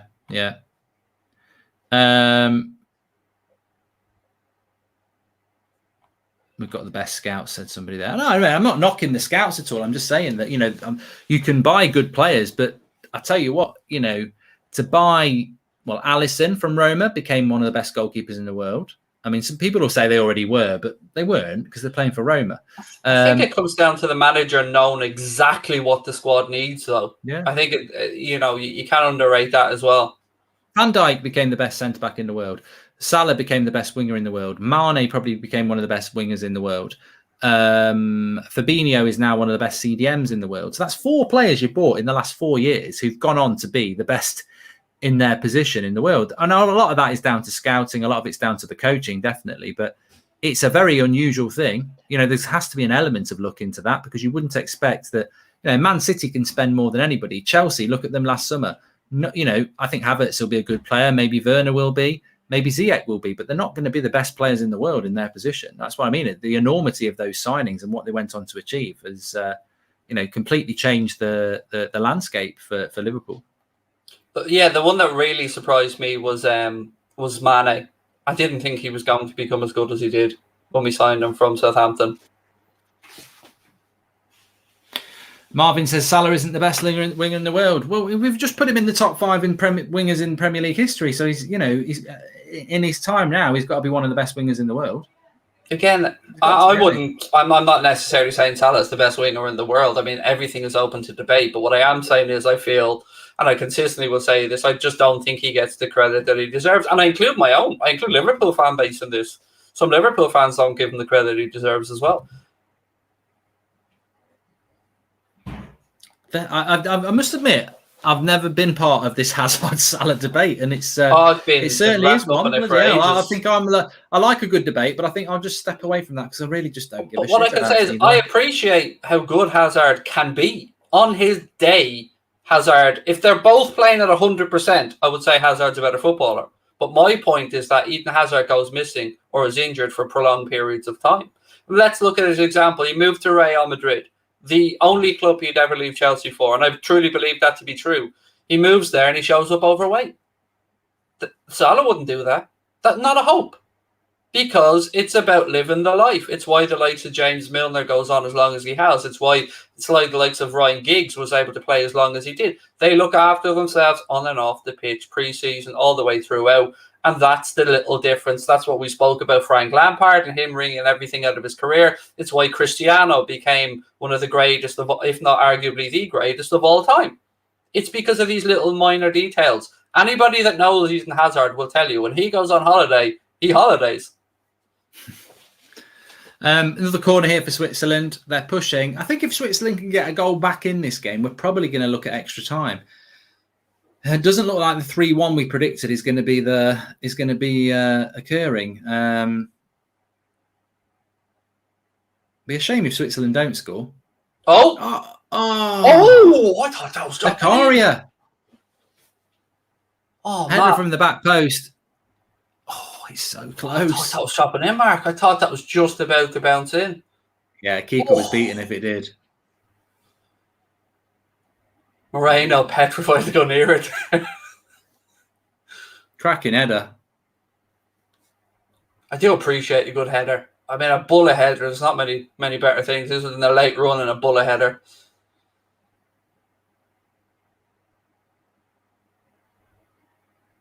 It always amazes me the amount of professional footballers that close their eyes when they head a football. Yeah, Rashford's terrible for it. Really, really bad. It's a natural thing, isn't it? Craig, isn't Salah a one-season wonder? Says Liz Golden. Oh, they're on to you now. Liz is a massive Liverpool fan, mate. She's only just trying to big him up. The score is 1-0 to Spain. What's the timer on in RTE then? Let's have a laugh. 56:33, and I've paused that for about 3 seconds. All right, okay. Yeah. Keeper's got it. Again, though, fair play. They're still getting lots of bodies forward here, Switzerland. I do appreciate their endeavour. Oh, yeah, they're going to push this, Switzerland. The last 10 minutes, they'll absolutely go for it. Quite a short turnaround as well, though, isn't it? If you think about it, between the last 16s and the quarters. I mean, what was it? Monday to Friday and Tuesday to Sunday. I mean, some of them have had a longer, haven't they? Spain played... When did Spain play? Oh, yeah, they played on Monday as well, didn't they, Spain? Because they went to extra time with Croatia. The teams tomorrow have got longer than everybody. Because England played Tuesday. Oh, no. That's right. England played Tuesday, didn't they?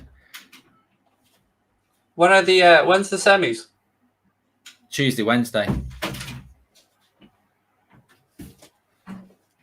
I think Spain, if they win, will play on Tuesday against Italy, Belgium, or one of them, and England will play either Denmark and Czech Republic on Wednesday. I've just put us through, yeah. I mean, to be fair, you're humbling it down a little bit. You were in the final the other day. At least now you're acknowledging the semi. Oh, I think it's we've got to get to the final. I'm not saying that Denmark couldn't beat us or Czech Republic couldn't beat us, but we've got to. And we've beat the Czech Republic already. Can you imagine if Schick ends up being the top scorer in this tournament, by the way? That would be a turn up for the books. Still wouldn't take him at United.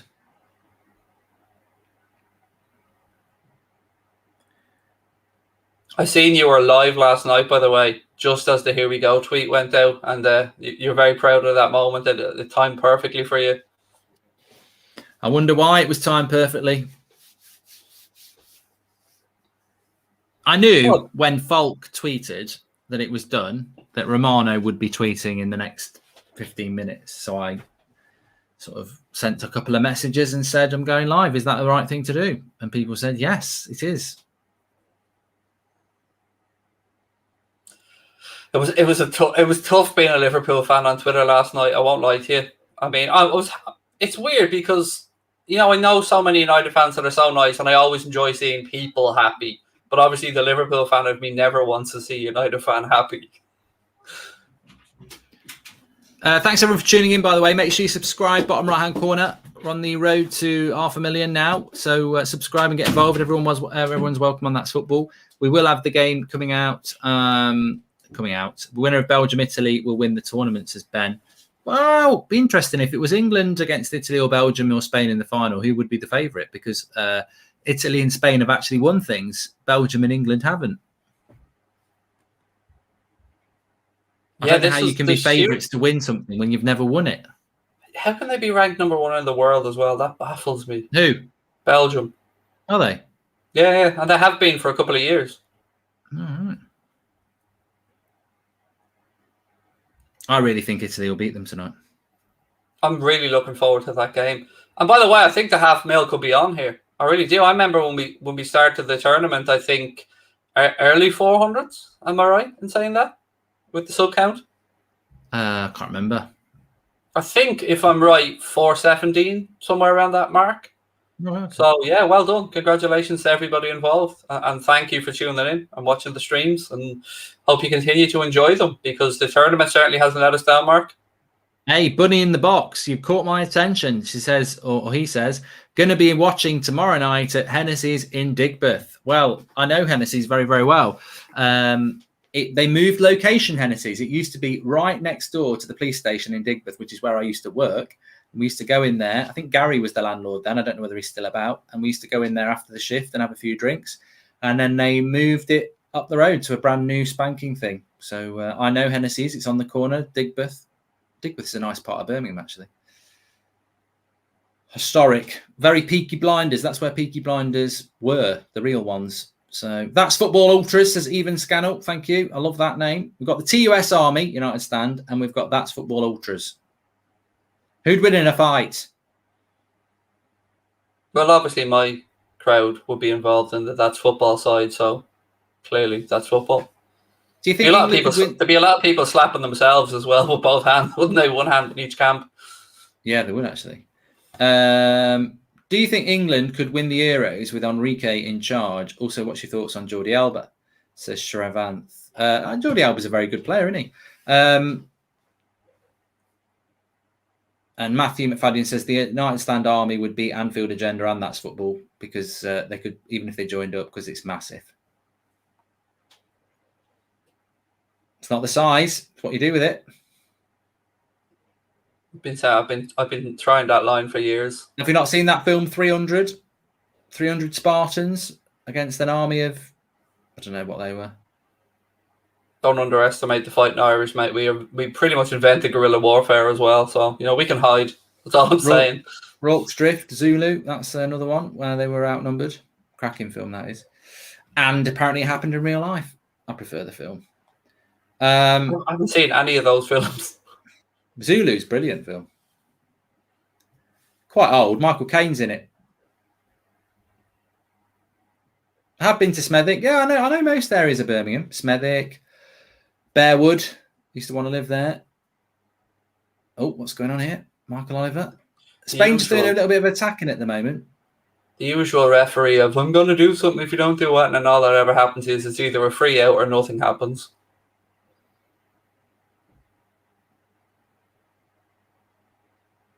Kanji goes and wins it. It's good in the air, Kanji. By order of the Peaky Blinders, Tommy! I watched one series of that and I just couldn't keep it going. It was just too hard of a watch. Peaky Blinders is good, and I do like it, but I don't think it's on a level with, some of the great TV series. Oh. There we go. Zuba down the left-hand side. Come on, Switzerland, get a goal back. Yeah! Oh! Good save. I didn't think he was going to get a toe on that. Yeah. Zuba. Lovely little play. That's what Switzerland can do. Create chances. Oh, he didn't really connect, did he? It was sort of like a balloon shot. Yeah. Keeper had his hands and then just throws it out. Do you prefer Denzel Washington or Leonardo DiCaprio? I don't think DiCaprio's done a bad film, and I think Washington's pretty much the same. I think they're both very good. Yeah, but Training Day, though. Training Day. I don't know whether... Oh. I don't know whether I've seen Training Day. Has that got Ethan... What's his name? Yeah, Ethan Hawke. Is that his name? I think so, yeah. Brilliant film. There's so many actors that when I was growing up, you don't see them anymore. Like Wesley Snipes, Christian Slater. Thanks for Asian, mate, in prison. Oh, is he? I don't know if he's locked up, but he's definitely up Shit Creek. Right. Christian Slater. True Romance is a great film. Mr. Robot, have you seen that TV series? Christian Slater is brilliant in that. Very good show. All right. They might be doing TV series and stuff, isn't it? I think it's where the money is these days, though, really, to be fair. There's big money in TV. A lot of actors have gone over. Oh, good ball. I was on Netflix earlier. I was watching Sons of Anarchy, and what a show. It recommended me a series. You know your man out of American Pie? I can't remember what his name is. He's the one. Jason Biggs? Yeah. It was a recommended thing on Netflix, and it looked quite good. And I thought it was a film, so I clicked into it. 7 seasons. I was like, all right, okay. It was Orange. I can't remember what Orange is New Black. Yeah. He's only in it for a season. Is he? All right. The girl from that 70s show is the main star of it, really, and it's a brilliant series. Orange is New Black. It's excellent. Does he die then? No. His missus ends up in prison. Basically, that's it. All right. His missus ends up in prison. It's all about a women's prison. All right. Okay. Good series, though. But I thought it was a film, and I was going to watch it, and then I thought, oh, it's a series, and then I was thinking, well, a lot of these people are probably doing this in America, aren't they? They're all in bloody. Sons of Anarchy is amazing. Oh. Well, somebody just said there, Vikings on Prime, and I watched the first season and I binned it, and loads of people tell me it's brilliant. I think it might be a bit gruesome for me. Did you actually get into Sons of Anarchy and watch it? Yeah. Don't start doing spoilers though. Oh, no, I won't. I'm just saying it is amazing. It really is. It's one of my. I was lucky enough to get it when it finished, so I got to watch it right through. Oh yeah, I love that. Yeah. Brilliant.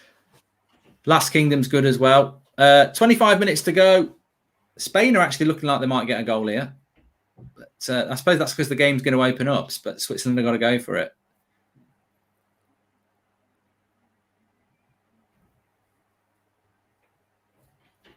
My favourite series, Snowpiercer. I tried to get into that. Fuck no, I can't do it. Sopranos, I binned it. So yeah, excuse me. Yeah. You what? Yeah, I binned it. Oh, next you're going to tell me that you haven't watched The Wire? No. Oh, my days. I know. And the thing with The Sopranos is I watched the first season. I was like, this is all right. And here we go. Shaqiri! Yes! Goal for Switzerland. Get in. Lovely stuff. Power Cube makes it 1-1. From The Sopranos to Shaqiri. He's buried it. And Hips don't lie, Mark. Hips don't lie. Yeah, he's gone. He's done it. Get in, Switzerland. That's what we wanted. We wanted a goal. They deserve it. They do deserve it, actually. Even Enrique's clapping. But I don't want him to not. I think they deserve to get a goal. They've had a good tournament. I don't want him to just go out on a boring 1-0 from a deflected goal. You don't want that to happen. I mean, to be fair, Spain haven't done enough for me to be winning and going through 1-0 off a deflected shot. Well, they set this one up between Laporte and Torres. Yeah. I tell you what, mate, there's no hope of United fans wanting Torres at this point. Why? He's shit, isn't he? Well, I know I rate him, but he's not having the greatest of Euros. He's been involved in a few iffy situations. But, Switzerland capitalised and they took it away. It's 1-1. Here we go. Game on. Yeah. We got it. 1-1. We call Shaqiri the power cube. Yeah. The man never skips leg day. He's massive, isn't he? Like, he's small. He is an absolute He's fast as well, though, isn't he? Oh, he is. I mean, if he could stay fit, as we said earlier on, he's got a bit about him. But for me, it's just a lack of being able to stay fit that's ruined his Liverpool. Oh, keeper's out. Keeper's out. Sweeper keeper. Spain needs to be careful here. I tell you what, I'd love Switzerland to win. Be very good for England to knock another team out. This could be going extra time here. Better get to 6 euro already. Craig, do you like spicy food? Says Thomas Morehouse. Oh no, I'm an absolute pussy. I can't eat anything spicy at all. I'm such a bland eater, mate. And honestly, to that gentleman earlier on, I don't like falling out with anybody. So to the man that sent in the 2 super chats, I don't want to be rude. I'm just very emotionally defensive of my players as Liverpool players. So nothing but love, mate, from me. But no, mate, I'm a pussy. What about you when it comes to spicy food? I'm middle of the road. I don't mind it, just not too hot. I like a tikka masala. I'd go hotter than that as well. Like a nice chili, but I don't. There are people who absolutely just. I want to eat my food and enjoy it. I don't really want this experience of that's hot. That's hot. So what I love, my daughter, for instance, my daughter works as a waitress in a Sri Lankan restaurant. I was working in a Sri Lankan restaurant, and they often bring home new things to try all the time. So I love stuff like that where you don't have to fully commit to paying for something to try it. It's one of the great things about an all-you-can-eat buffet and stuff is you become more adventurous. You try those things that you definitely wouldn't be paying 11 quid for. These, I presume. Well, I suppose COVID has probably made the world a little bit different. But again, in Birmingham, there's one called the Big Wok that everyone used to go to, which is basically you just go in and it's an all-you-can-eat Chinese buffet. Everybody in Birmingham used to know about it at one point. But you absolutely, we used to say to we used to go out and people would book it and we go, please don't book the Big Wok, because it's like we go and eat and then no one's got any food. You can't then go and drink. You're just so full. You just can't drink. My family, except for me, are absolutely nuts about Wagamama. Oh, I love it. Yeah. I've only got into it recently. Wife loves it, and she's like, try it out. And now I'm like, yeah, I really do like it. It's nice. Some lovely food in there. I think it's Japanese as well. Yeah, my wife's a stir-fry nut. She's always making stir-fries and stuff. And yeah, whenever they go out and there's a Wagamama, they go in there, herself and my daughter. They love it. Well, and I suppose as fast food kind of food goes, it's fairly healthy for you. It's not the worst. Switzerland doing well here, but he's lost the ball there. My 1-year wedding anniversary is in a few days, and I'm stumped what to get her. Any ideas? Josh, the main thing is don't forget it. That's the only advice I can give is don't forget an anniversary, especially not a wedding anniversary. Not a good look. when they walk you in. You can never go wrong with pajamas. Every woman loves pajamas, mate. Trust me, every single woman on the planet loves pajamas. My missus, I swear to God, if I got nothing else but pajamas, she'd be happy. Now, in saying that, it was her 40th recently, and I'm still crying. I'm still wiping my tears with receipts. Too boring. I would say we've been married a year. Let's spice up our life, and I'd go Ann Summers and something like that. Do you know what I'd say, Mark? Get a Surfshark subscription. She'll thank you later. Get links in the video description. Yeah, Surfshark would be fantastic as a little bolt-on present. Then you can surf the net together, safe in the knowledge that no one knows what you're doing. She won't know about the 83% off either. She'll think you're after splashing out. Yeah, good point. What was that? Not sure about Switzerland, but their flag is a big plus, says Cook. Toblerone FC. I'd love to be sponsored by Toblerone. I wonder why chocolate doesn't sponsor. They're almost becoming a little bit like, it's like fizzy drinks, isn't it? You can't. I don't know what it's like in your country, but they're going to stop adverts pre 9 o'clock for fizzy drinks. I think the same for chocolate, which is same junk food now as well. Because apparently parents can't parent their own kids anymore. The government need to do it. Apparently we aren't. How dare we raise our own kids and make our own nutritional decisions for our own children? Like, well, I just think when I was growing up, none of it was pre-watershed. McDonald's adverts or drink. I mean, you used to even have cigarette adverts. I wasn't a chain smoking obese. My dad used to go down the back of the aeroplane for a cigarette if we couldn't get a smoking seat on the plane back in the day. I think you're right. It comes down to parenting and society, really. You shouldn't have to bloody, Oh, Spain. Oh, it's a lovely cross. No one's made the run. And Aspilicueta's like, where are you prats? And also price. I mean, it needs to be, healthier food needs to be shown to be more convenient in a way as well. And I think it's going that way. There's a lot of great healthier fast food chains and stuff opening up, and a lot better choice than we certainly are growing up.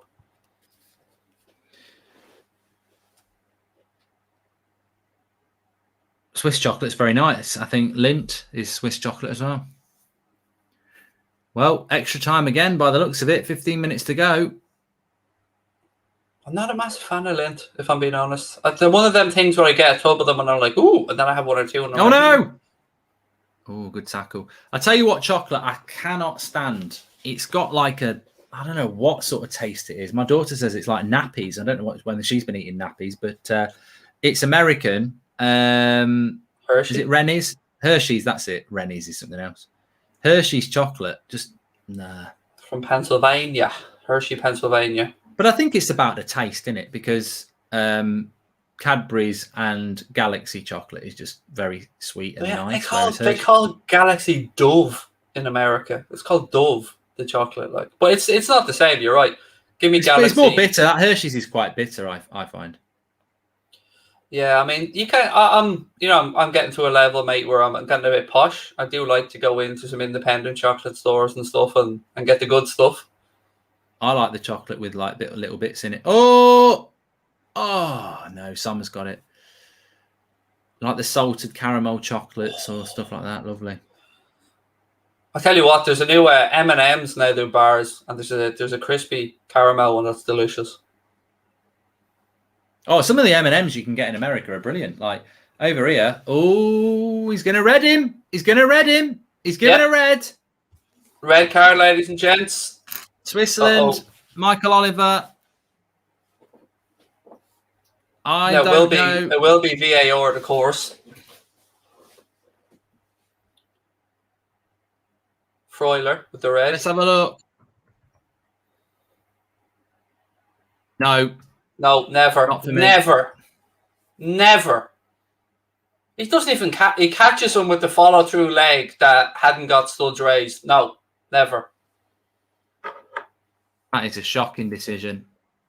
Yeah, I know we disagreed the other night on a red, but I'm with you on this one. There's not a hope in hell that's a red. The thing is, people will say it's a red. Of course, they will. But the game is gone. The game is gone. And I don't think it will get overturned, Oh, I mean, this is the other night it was debatable, but this is just, I'm with you. The game's dead. This is just ridiculous. It's not even going to VAR it.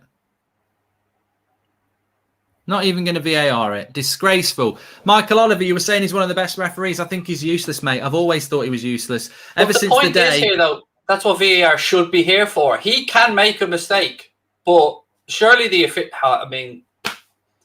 VAR doesn't come in on this one, Mark, I don't know what this is. They're not. He's gone. He said they've not even said they're not even looking at it on VAR. Fucking disgrace. Absolute fucking disgrace. You're a disgrace, Oliver. I tell you what, I've always said this about Michael Oliver. Never even checked it. No, Michael, you've got it right. Mummy and Daddy say you've got it right and your hair looks brilliant. Bullshit. Absolute nonsense. I tell you, this referee, I can't stand him. Ever since the day he sent Chris Smalling off at the Etihad and then Joe Hart ran the length of the pitch and put his forehead against him and Michael Oliver went, oh, don't worry about it. And he should have sent him off. He's a joke. They've not even reviewed that on VAR. They've not even got Michael Oliver to go and have a look at it. They've not even said you might want to have a second look at it. I'm ashamed of that. I really am. Just the fact that that's a Premier League official. People in the chat, Craig, are saying they did look at it. Well, they have looked at it. But what I'm saying is they've not even said you might want to go and have a look at it. They've not said it might be contentious. They've gone. So Michael Oliver has only seen it once and he's gone red card. And then VAR have looked at it and gone, yeah, you've got it right. Bullshit. Absolute bullshit. Because how can we be sat here going, it's never a red, and then VAR is worse than Michael Oliver because they've gone, yeah, you're right, mate, you're right. Bullshit. Absolute bullshit. That should at least, like Craig said, the referee should have another look at it. VAR should not be going, yeah, you got that right. If that's now a red card, I'm dreading next season. Because the leg that caught him wasn't even off the ground. It was sliding along the grass and caught him with his instep. Yeah. So basically what happened is Michael Oliver saw it once, gave a red, VAR checked it and went, yes, you're right. They didn't go, oh, it could be a little bit dubious, Michael. They've just backed it, which is a joke. Because I think Michael Oliver, if he looks at it again, might go, that's not a red. At least give him the choice. That's the thing. At least say, go on, have a look, mate. If you still deem it a red, at least we can say he's had a look. But that is shocking. The fact that some clown in the VAR room hasn't said to him, mate, you might want to just, double check this. We're not undermining you, but have a look at it. Yeah.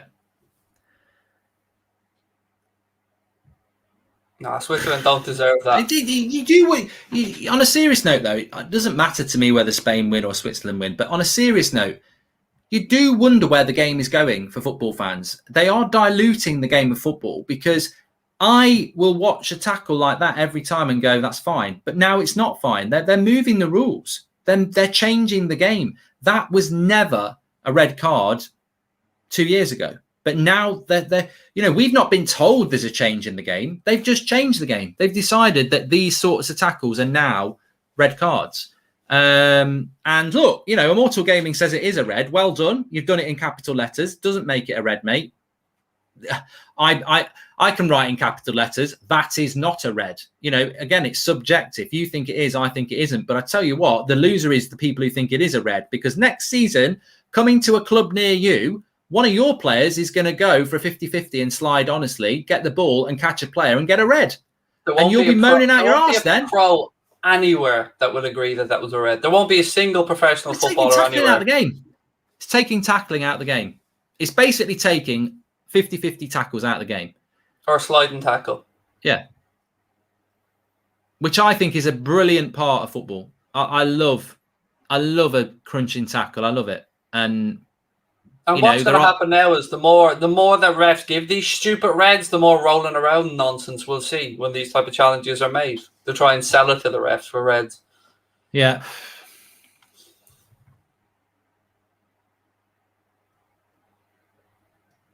So, well, it's defence against attack now. We probably will see extra time, but at some point, Spain will score.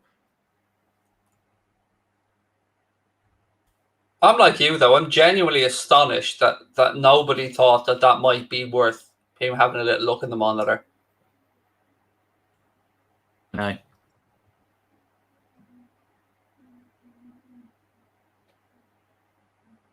And I'm actually also astonished to believe that people are writing in the chat that that's 100% a red.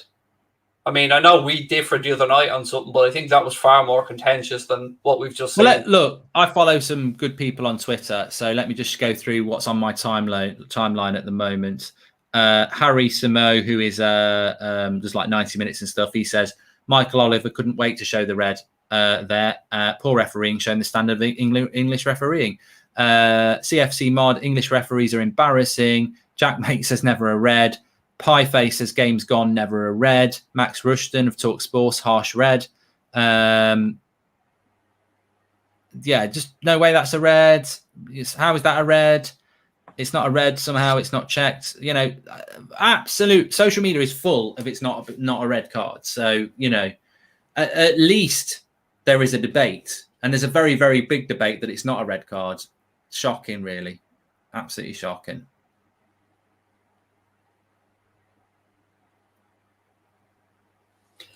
It is unbelievable. But you know what? He'll be defended after the game, of course, by the FIFA official or the UEFA official, and he as you said, we've had that for years, haven't we? We've all been victims of bad refereeing decisions. I'll never forget Nani's red card against Real Madrid. It was absolutely shocking, and you felt like you'd been, you know, I said the wrong word. You felt like you'd been mugged. Like it was like a massive injustice, and you thought you'd wake up the next day and UEFA would have banned that referee. I think he ended up refereeing the final. You know, it's like there's no justice. They always stick with their refs. Oh, chance there, Moreno. The game's gone, says Mr. LT. I've been seeing this for a while. I saw the bloody Man City had one against Villa. Leeds had one. The West Ham lad who got sent off and they rescinded it. Digne got one as well. Just a catalogue of shit decisions. English refs hate looking at the screen, especially Michael. Haven't you noticed yet? Says Sky. Yeah. Welcome to the Members Club, by the way, Vajid.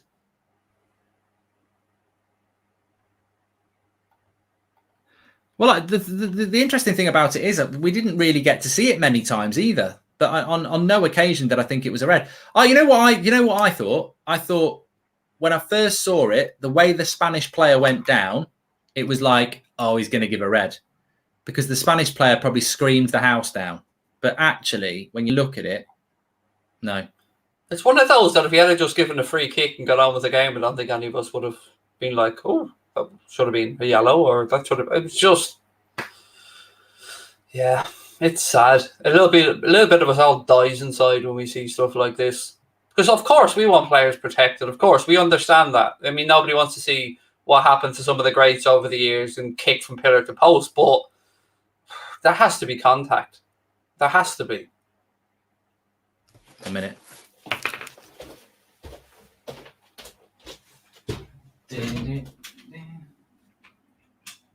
Gotta feel sorry for Switzerland there, ladies and gents. Although we can really hope now is that maybe they can shithouse their way through the extra time if it goes that far, and maybe do something on penalties, because I honestly don't feel that they deserve to be treated that harshly. And if you get knocked out of a tournament playing a team as good as Spain, putting up the fight that they have done, and then they get undone by a piece of shambolic referee, and I mean, I really do feel for them.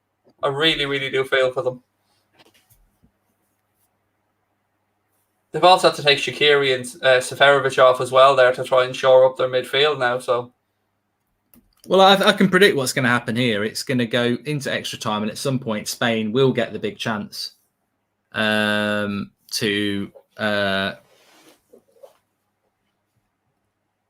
score the goal. They certainly had a bit of luck in this tournament, Spain, haven't they? I mean, deflected goal for the opener. They've had a couple of penalties. Okay, they haven't scored them, fair enough, but they've been let off the hook a few times. They have. You'd love to see Switzerland shithouse this on penalties, wouldn't you? Absolutely. They were not going to. Well, you just keep your mouth shut if we go to extra time in the last 5 minutes. You're not allowed to talk and say anything about, oh, watch, the score now.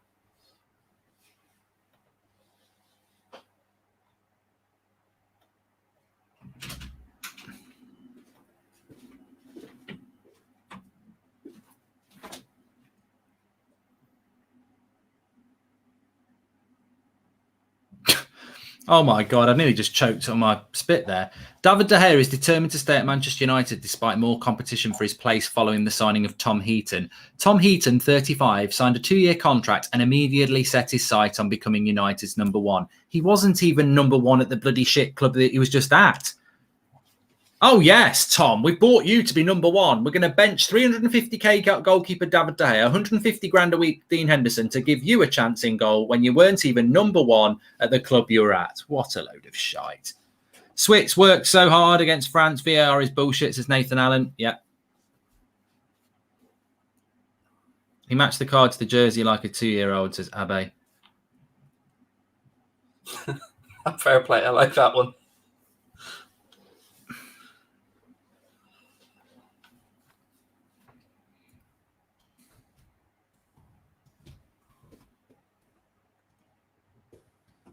I'm making another sub here, Spain.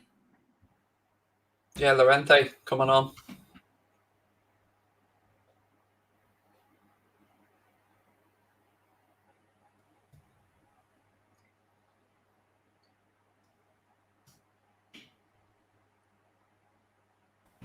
You're jinxed from this tournament, aren't you? No chance of a break or a bit of dinner ratting for you, the way things have been looking. I know, it's a joke.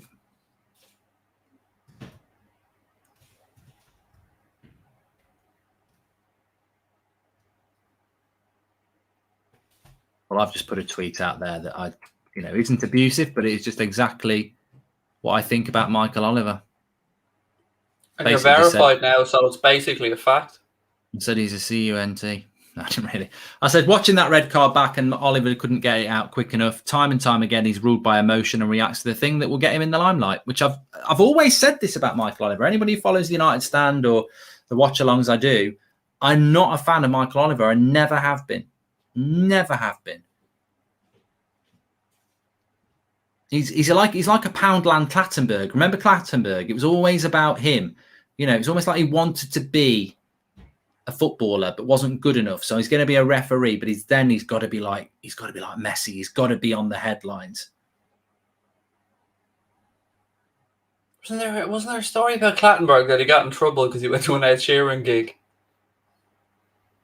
I don't know. It makes me laugh how they use Clattenburg as like, oh, the ex-referee Clattenburg, like he was actually good. I thought he was an absolute prat. There's only one referee we all acknowledge is the greatest of all time, and that's Pierluigi Collina. And anything after him is subpar. Kevin Friend's only a prat on FIFA. I don't really have much of a thought. Pierluigi Collina was the gold standard of refereeing. I mean, people mightn't have been old enough to remember him, but one, you didn't give him any lip. He wasn't taking you giving him back any lip. I've never seen a more scary-looking dude when he lost. He was a magnificent referee.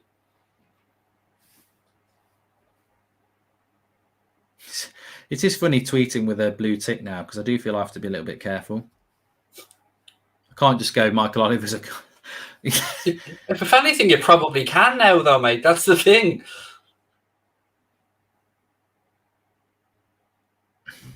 We applied for the Anfield Agenda one. I mean, I'm absolutely in no belief we'll get it whatsoever. But, I mean, I see Thogdad didn't get one either.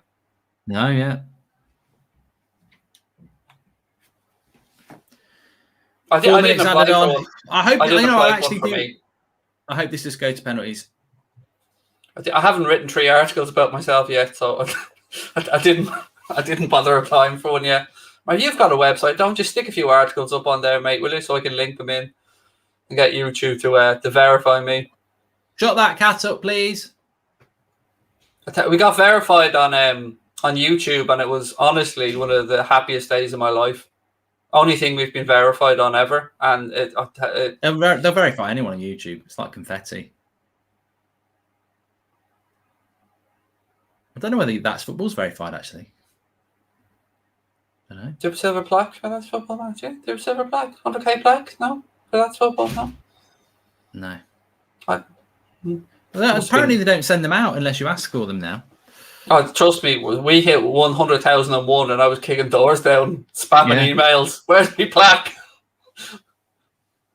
I even had the dodgy one made up for, your tabletop for OBS, all ready to go and all. The second we hit it, bang, it was on the desk. If that was in the Premier League, that red card would get overturned, but that's not going to help Switzerland, I'm afraid, in a knockout quarter-final. You prat. I can't stand Michael Oliver. There's just something about him that just... But mainly, it's not even his face, it's his crap refereeing.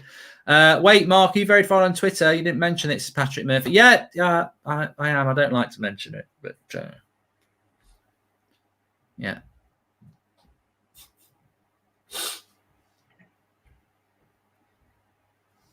Did you hear the big breaking news, Mark? It's coming home. He actually messaged me last night, folks, with that. I said, do you need me for any games tomorrow, mate? And he goes, no, did I not tell you you're crap? Oh, and by the way, it's coming home. Did make me chuckle. You know, I was going to leave the crap bit for a little bit longer and think, oh, we might think I'm in a bad mood and I'm being serious. You know what? I really hope Switzerland do go to penalties now. Because if this goes to extra time for Spain to score in the first 5 minutes of extra time, I'll be like, why could you not do it in normal time? I don't know where we are in the real world, but RTE have us 3 minutes and 13 seconds into the 4 minutes. Yeah, they're 15 seconds behind. And I've paused it for 4. Yeah. Well, we'll see it again in extra time. We're coming up for extra time now. There's only 20 seconds to go. I mean, Spain, to me, have not done enough anyway. I mean, the goal they scored was a deflected goal. Good header there. There we go. The fun will come when I ruin the penalty shootout for you by unpausing it. I would just go, oh, what's that button there? Remove Craig from the stadium. Ban from the studio. Oh, I didn't know we had that. Kick from studio. Ban from studio. Wonder what ban from studio means. You can never come back. Look, mate. People keep Spain asking have been me trash. That. Extra time. Sign that thing. I like that that's become a thing now. Sign that thing, Craig. What's that all about? Me saving this channel, dragging it towards 1 million subscribers. Oh, yeah. We need saving. Please subscribe, by the way, bottom right-hand corner. We're going to extra time, which means we can say thank you to Surfshark for sponsoring the show. 83% off, 3 months free. It's a virtual private network. You can use it to shield wherever you are in the world, so you can protect your data, etc., on your laptop, on your phones. Virtual private networks are things that basically, if you're in London, you can say that you're in New York or you're in India or you can Australia. Works really well if you've got like location-based streaming services like Netflix or Prime, so that you can pay for them in the UK, but you can change your location and see what's on in America and things like that. So the link's in the video description. Give it a go. Thanks to Surfshark. Yeah, it's first 3 months free and 83% off after that. Links in the video description. Give it a go. Extra time. And as somebody who's used it as well for a good while, I can absolutely say it's top notch. There you go. So we're heading towards extra time in this one. 1-1. Spain have been quite disappointing. Switzerland with the equalizer. I mean, look, Switzerland. I mean, to be honest, Craig, Spain's goal was jammy. It was a deflected goal. They've been quite disappointing. And also, look on the goal, look on the red card. It's I agree. I think Akanji's played very, very well, but they've been very lucky in this game, Spain. If I was Spanish, I'd be like, we ain't been that good today. Yeah, which seems to be a bit of a common thing throughout this tournament for them. Not once have we ever really thought to ourselves, oh, well, this is it now. We're seeing prime Spain. They're a contender.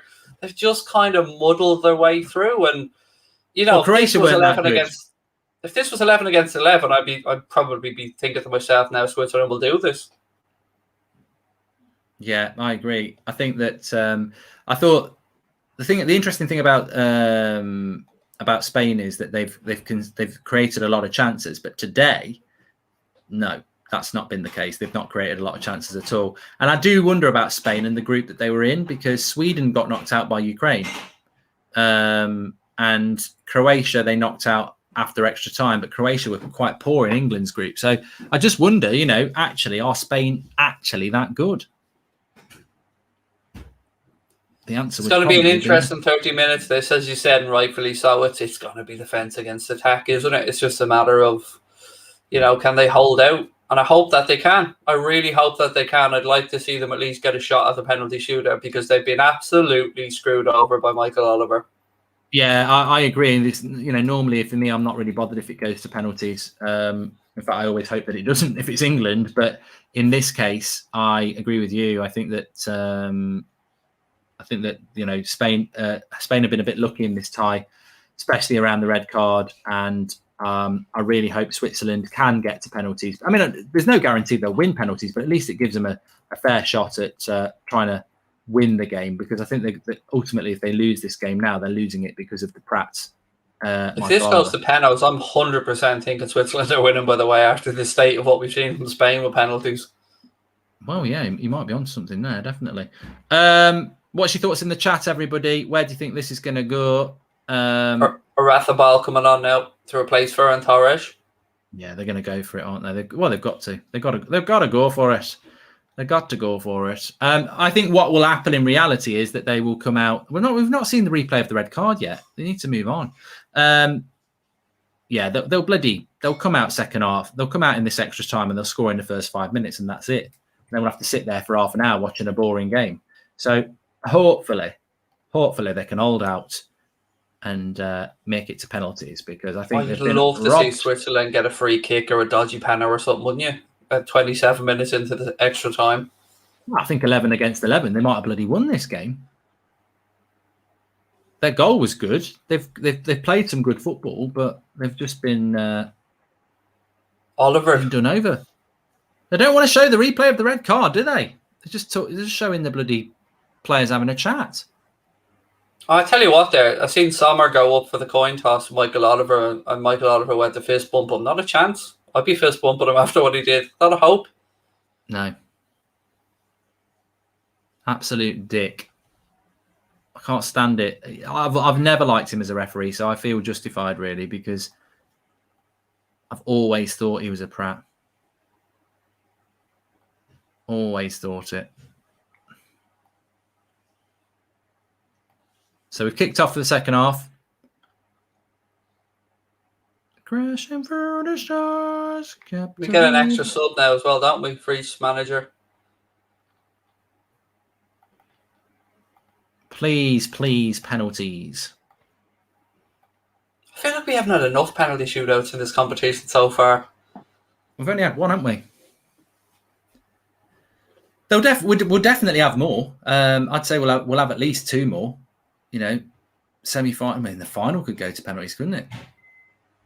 Imagine. Oh my God. Is there more dramatic though than that France penalty shootout? Like the 10th penalty, the 10th one after 9 brilliant spot kicks, and Pogba's was as well. I thought Pogba's was going to go through the net. I thought he was literally going to pull the net off the back of it. He put it so far in the top corner. Imagine if it's England-Italy in the Euros final and it goes to penalties. I won't be able to watch. God, I don't want these shits to score. Look at him. Look at him with their 10. Look at him with their 10 outfield players passing it around. Tiki-taka. Michael Oliver may as well just get involved. Like that player, you ever played football where there's that player that can help either team? Michael Oliver may as well just start saying to the Spanish players, give it me, 1-2, come on. He's helped them out enough as it is. Yeah, it's just killed the game. Oh, I thought he scored. Gerard Moreno, he's just another bloody Timo, isn't he? What a miss. He's just assaulted the post there, referee. Send him off. Look, he should have buried kicking the post. If that was a Spanish Great post, cross by rolling around. Let's give him a red card for that. Yeah, it's Spanish post to be rolling around now, screaming. Timo Marino. How did he miss that, by the way? I mean, we're letting him off the hook far too easily. Because he's Spanish. He's Spanish. They get away with it all the time because they're so crap in front of goal. I bet old Enrique's just like, I just don't know what to do at this stage. I keep picking Morata. I bring on Moreno. They're both bloody useless.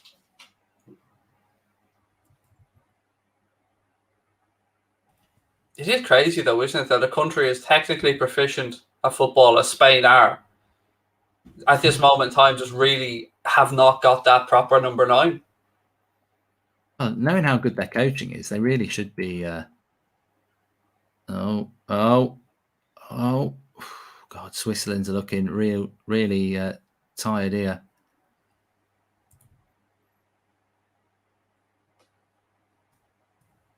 We're all Switzerland here. We're all Switzerland. We are. I was just thinking that a minute ago. We really are, aren't we?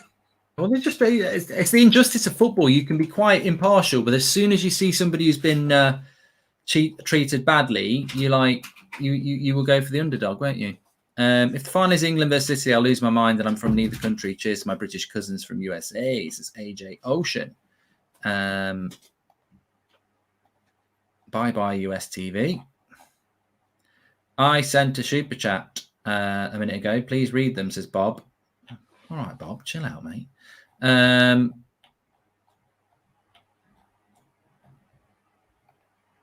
Maldini would have a record of red cards, says Joseph. I don't really remember Maldini as that sort of a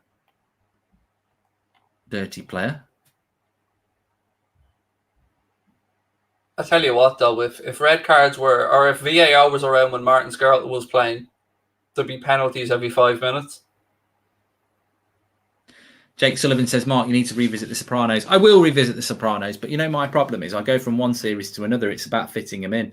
At the moment, I'm very tied up with Love Island, so that's my next few weeks. So good, though, The Sopranos. It's just so good. I was going to say Love Island. It's so good. Never watched a minute of it. Never.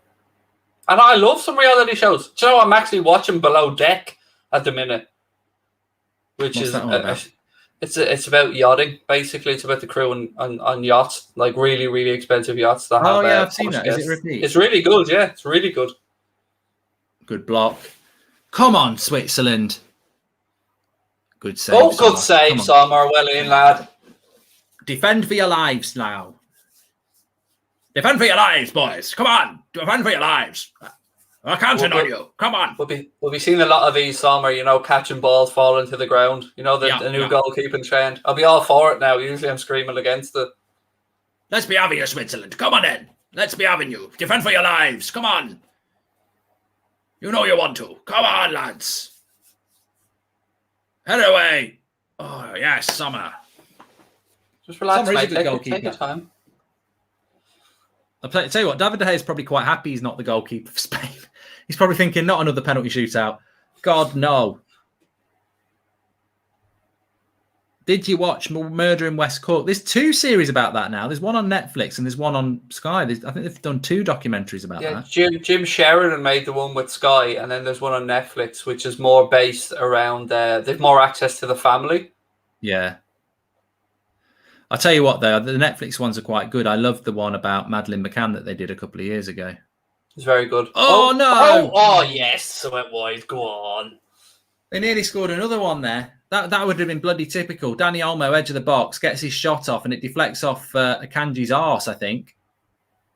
No. Not Moreno. That would have been a handball, wouldn't it? That because it hit Jared Moreno. Can't even score accidentally. De Bruyne is starting. De Bruyne is starting there, boys. Oh, there you go. Lump on outside the box. Yeah, the O.J. Simpson one on Netflix was brilliant. Yeah. They should do more documentary. I love a good documentary, mate. Yeah. They should do more of those on Netflix because they are really good. That Madeleine McCann one was good. And go on, Akanji. Yes. Did you watch, what was it called? Making of a Murderer? How to Make a Murderer? I can't remember what it was called. No, I never watched that one. Oh, it's meant to be very good. Oh, and surely you watched Lion King. Oh, Tiger King. Yeah, sorry, Tiger King. Tiger King. Yes, brilliant. I've seen Lion King, yeah. Yeah, I just can't wait to be king. Great documentary, that. Very realistic. It's a circle of life. Football Manager tonight or soon? Well, it won't be tonight, Bob. I will bring Football Manager back. Somebody said today that FIFA 22 is going to have the National League in it. So it'll have like my local, Solihull Moors. Get rid of it. I was waiting for the plug. Yeah. Akanji has been very good. He's a little bit... there we go. As soon as you start mentioning Madeleine McCann, Kate and Jerry got away with it. Well, innocent till proven guilty, mate. Look, that's not for us to say. We just said it was a good documentary. That's the Yorkshire Ripper one is one I do need to watch, actually. I think that one's probably got quite good. I'll tell you what I did like as well. Something about White Post Farm. It was actually on Netflix, but I think it was originally on ITV. It was about it wasn't a documentary. It was true events as a drama. Very good.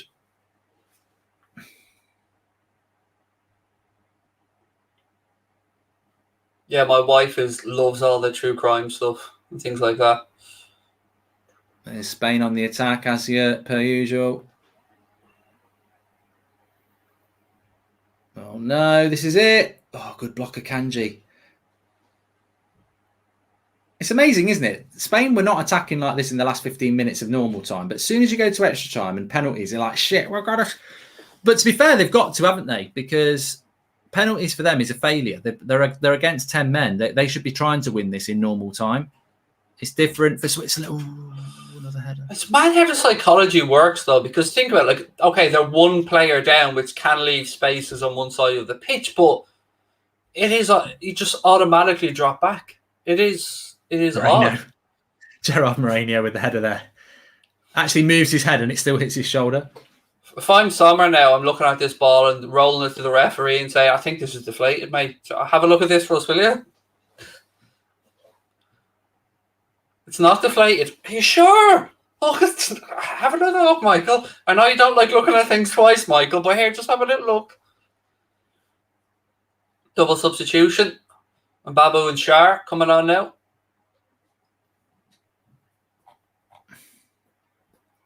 What minute? We're just coming up for 10 minutes exactly.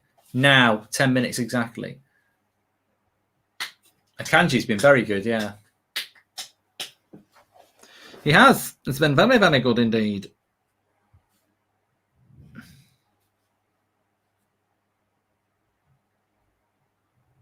Right, everybody agrees when we get to the second half of extra time, particularly the last 5 minutes, Mark, please don't jinx us again.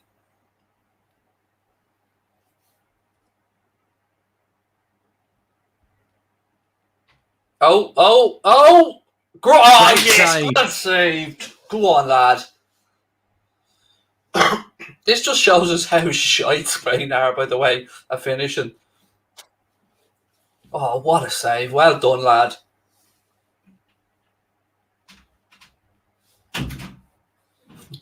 It was our boy again. Moreno. Wasn't that Gerard Moreno again? Oh, Akanji again on the back pass. It's relentless now.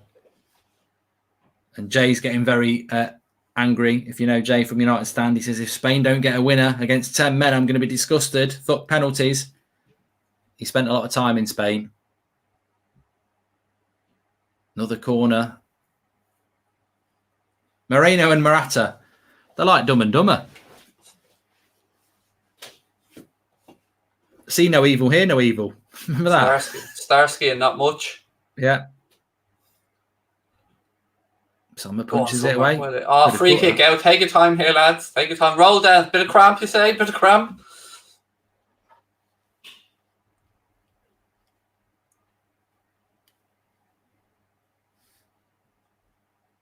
What Switzerland here should do is run up to the corner flag and put 10 men or 9 outfield players circling around the ball. Just form a guard of honor around the ball and don't let a Spanish player in. Link arms. See what the ref does about that.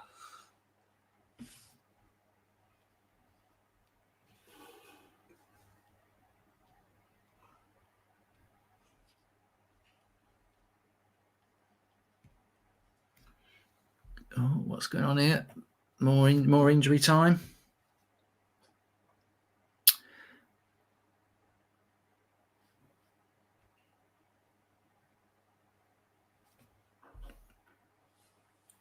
Jordi Alba. 3 minutes to go. A team will have played as many minutes in this tournament as Spain, by the way. Extra time galore. Both knockout games.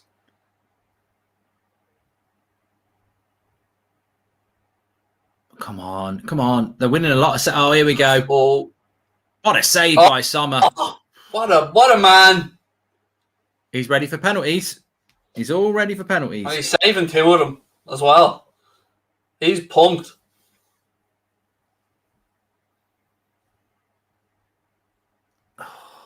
Another corner here. Don't score. Cross comes in. Sommer. Oh, referee! That's a red. He's fouled. Stay down, mate. Look how late he was. Hurt. Look at him getting up, you idiot. Stay down. No intent to get the ball. Why is that not a red then? Watch this. Look at that. Just goes through him. Turns his back on him. Could have broken his arse. Stay down, mate. You can't even make you go off the pitch to get treatment. Late. Just stay down there. Take every second. You're winded. Stay down. He wants the time to move along, though, as well. Don't stop the clock. I'll be all right if you just give me 10 seconds. Be kicking for. Shatty Gaming says, Moreno is terrible. He's worth a packet of Jaffa cakes. Please subscribe, by the way, bottom right-hand corner. We will be doing the Belgium-Italy game. And yet again, I'm not going to get much of a snack, am I? I definitely think Belgium-Italy will go to extra time. I think we'll get extra time twice tonight. We could get penalties twice. That sounds like a whole lot of your problem, mate. You'll be watching, won't you? Of course I will. I'll be watching. 58 bets on.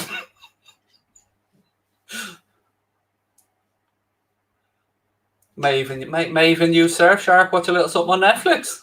Good idea. Download it. Link in the video description.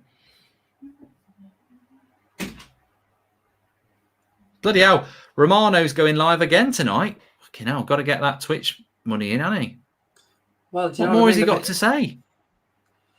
He's just got to get a point now where it's just going to be like Michael Buffer, you know, when you bring him in just to do the let's get ready to rumble part.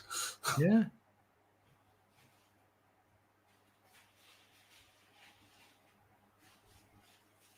I do worry about Romano, though, because I do like him, but I do think you're one man who apparently has got the whole football world on lockdown. He won't be able to keep it, I don't think. Do you not think, oh God, I feel bad saying this because I don't know the man. Sometimes I feel like he's a bit of a tap-in merchant. No, sometimes. I think he's a great guy, and I think he works ridiculously hard, and he does have an amazing network of contacts. But I don't know that going mainstream popularity, Twitch deals, live all the time on all the podcasts. It's not like he's not Superman, is he? That's what I mean. It's like, it only takes people getting a bit pissed off with him and they start giving the information to other people. It might not happen, but I'm all for the man getting paid. Don't get me wrong. Get that money. Go after it. No problem. Yeah. It just, to me, it just seems a bit odd how he's become like this celebrity one person when actually other people could do it at some point. But here we go. You need to go catchphrase. Here we go. Like he's nailed it with that. Well, if you think about the Jadon Sancho deal as well, he wasn't first. Christian Falk was first. There's a few other people who were like 10, 15 minutes before him. But then he comes in with, here we go. And everyone's like, yeah. And it's like, I bloody said it 15 minutes ago. That was kind of my point. Like, Yeah. But again, who cares? He's carved out made his it celebrity, though. He's made it celebrity. He's made it so that even if, like, I don't know, BBC or the Telegraph, even if they get it first, people just don't react to it the same way, do they? It's like like you say, is that guy from he didn't even get the price right, says Maria, which actually he didn't. Yeah, he said 90 million and it was 84. Fucking hell. Doesn't matter. Here we go, and that's all that matters. He said, here we go, 15 minutes after everybody else, and he was 5 million off, but it's still the biggest one. What you see on Twitch now will be linked to the merch in the description and everything. The Here We Go t-shirts. Here we go, Army. Well, why has he not done that? Why has he not done that? Why has he not done Here We Go t-shirts? Somebody will buy them. I mean, people bought Christmas ones with my face on it.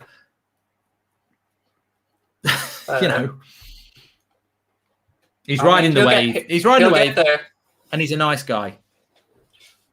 Put him in contact with your team, and there'll be Here We Go t-shirts as far as the eye can see. Bread Devil's Mel says, when Romano said Wijnaldum was going to Barca and he went to PSG, he got pelters, and now when he waits a bit for the transfers to be advanced, he's a tapping merchant. He can never win. You know what? You're absolutely spot on, because I know the transfer window quite well, as I'm sure Craig does, and I'm sure everybody does. It can change like that. on Van Dijk got completely done. Twice in my entire time making content, I've only ever said I'm guaranteeing two things: Canade and Virgil van Dijk. And the Van Dijk thing I got done on because they got caught in Blackpool and Liverpool had to, pause.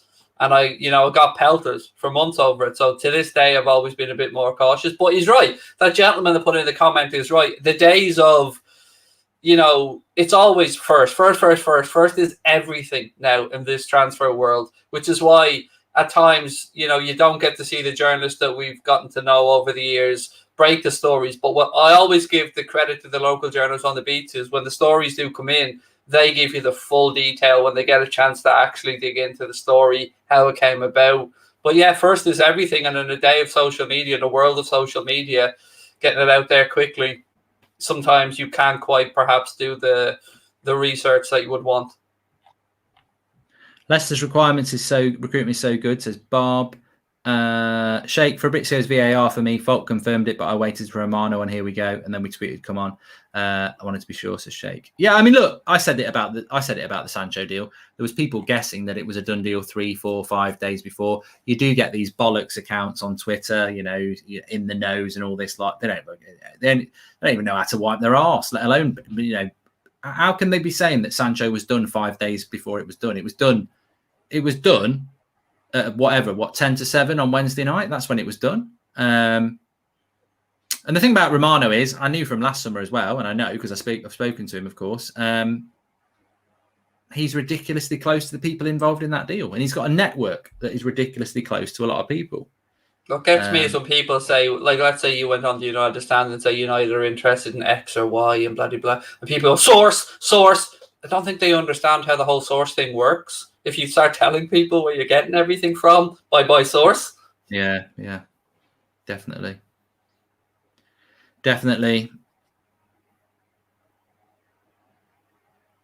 I mean, it's like a few years ago, on the United stand, we were like going to get absolute pelters about Alexis Sanchez because I've been told 2 weeks before he signed. I said the person said to me, you can go now. You can say that that's going to happen, and it was very, very hardly even been spoken about. He said Alexis Sanchez is going to join Manchester United, and I was like, don't be messing me about, because if I mention this on a video and it doesn't happen, we look stupid. He said you can go and say that's a done deal now because it's going to happen.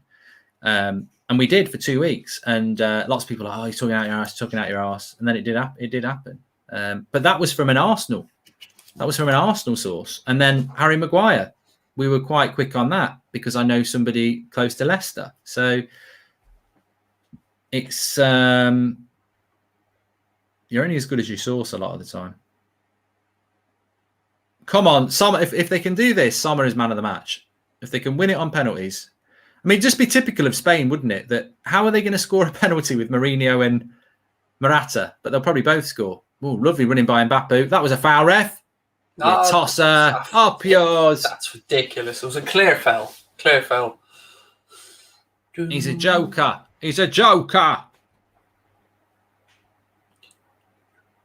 Did you see what actually was interesting the other night when France were knocked out on penalties? The keeper just waiting, just looking around to make sure the ref and the fourth official, he was on his line and everything was all right after he saved the Mbappe penalty. He just was too scared to celebrate in the moment. What was that? The other day when Mbappe missed his penalty when it was saved, Sommer was too afraid to celebrate. He had to wait and check that the guy was watching the line and stuff. I've got to say, I mean, I know I agree with that because you can. I mean, you were a goalkeeper. If anyone's not been a goalkeeper, if you step forward before they kick it, you're massively enhancing your chance of saving it because you're closing the angle down. Jersey Dudek was basically on the 6-yard box for a few of the Istanbul ones. Yeah. And that's what I don't like about penalty shootouts, because David De Gea made a great save from a penalty. I think it was last season, but then they checked it and it was against Palace right at the start of the season. They checked it and he'd moved off his line a little bit. And it's one of those, you've got to start moving, and it's just whether you actually are off or not. I mean, imagine if that had been off. He was off his line to Superior Henry. Well, I don't think he was. For which one? The Mbappe one. Oh no, he absolutely was not. 100%. His foot was on the line. They would have made his trailing foot was on the line. Yeah, they would have changed it. Do you know what? Yeah, you can be off the line. You can be off the line as long as one of your foot's on the line, isn't it? Yeah, you have to have one foot touching the line when he kicks the ball. And it's a technique then, isn't it? It's already hard enough for goalkeepers to save a spot kick from 12 yards as it is. I mean... Well, I think we're seeing a lot less... Oh, here we go. Oh, what a block. Oh. That was going in. The defending has been magnificent. And a free out as well. Oh, you got to say... You've got nothing but love for the Swiss here. They are giving it everything. We are seeing a lot of penalty shootouts now, though, aren't we? We are seeing a lot of goals being scored from penalties, probably a lot more. Like, think about even the game then, there was 9 scored, only 1 saved. Look at the United Villarreal final. You know, everyone was scored, didn't they? There was not one missed. 10 penalties scored by both teams. It's extremely hard for a keeper. I mean, the odds are massively in favour of the player taking the penalty. So sometimes when, you see it being half inch off the line, I just think, God, that's very... As a former keeper, I think that's very tough. But, they are the rules. Swiss are defending for their lives, says Paige. Yeah, they've been fantastic. You just feel that there's going to be that... I mean, it's still 10 minutes to go. There's going to be that moment for them that's going to, ruin it. But I'd like to see them push 5 or 10 yards further up the pitch, though. Yeah, they are getting stuck in the box a bit, aren't they? Oh, Sommer again. I'll tell you what, that man's... Whatever, I know they don't get any money or much money on international duty, but this lad's earning his keep. He must have. I'll tell you what, if you had Sommer in goal for your fantasy Premier League, like after the first 3 saves, you get a point for every bloody save they make. Bloody absolutely loads. Go Spain, says Nevaz. Of course, a lot of people will be supporting Spain. They might be Spanish. Well, look, we've nothing against Spain. We just feel like Switzerland were really hardly done by. Or hard done by, excuse me. You can become the villain without no part in it. It's nothing. Spain have done nothing wrong. I don't even think the defender really. I don't think the person who was tackled did a lot wrong. I mean, at the end of the day, you're probably trying to get him a yellow card, maybe a red. Again, it's that sportsmanship we were talking about before. If I'd been the victim of that tackle, I probably would have rolled about a bit as well. Because initially, you just want the free kick, don't you? I think what you have to do here if you're Switzerland really cross. Who crossed that for Spain? Give Spain the wide areas and stay narrow and just pack the box. It's a lovely cross that was by, was it Fabian, is it? Is that Olmo again with the shot? And then Olmo with the shot. Thiago's on. No, might as well just call it now. I always think he's Brazilian, His father played for Brazil.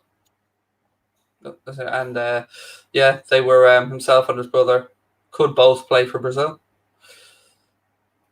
I remember Graham Hunter telling me a story about he lived in an apartment complex with just happened to be the same apartment complex that Thiago and his brother Rafinha were growing up in, and he went down when they were younger. They were making a lot of noise, told them to shut the F up and stop making noise. And he said he met Thiago after a Champions League final all them years later, and Thiago remembered the incident.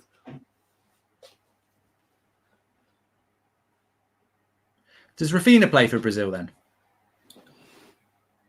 Hand on heart, mate, I don't know. I don't know much about the non-Thiago. Is it the one at Leeds? No. Different fella. He was at PSG last I heard. I don't know where he is now, to be honest with you. Plays for Stoke. I don't know whether he does. Yeah, people are now saying he does play for Brazil, but they might be mixing them up. Come on, Switzerland. Go on, get into the corner. Right. Peno. He's not giving a free again. I hear. Jesus Christ. How can that not be a foul? Has Oliver got a tenner on Spain or something? Bloody hell. Shocking. Absolutely shocking. That's twice now. There's been 2 blatant free kicks for Switzerland. They haven't got. Come on, boys, defend it. Go on. At least we'll feel it's fair. We all want penalties. They're going to score in the 30th minute. What was that game we were watching the other day where it happened? Ukraine, wasn't it? Yeah, Ukraine, Sweden. We thought we were getting penalties. I mean, I'm glad about that, actually. I wouldn't have fancied England's chances as much as I do with Ukraine. Thiago. Ooh, little bit of skill. Oh, I can't put my hat on this ref. He's a joke. You know you've given a dodgy red card. There's a bit of a thinking man's.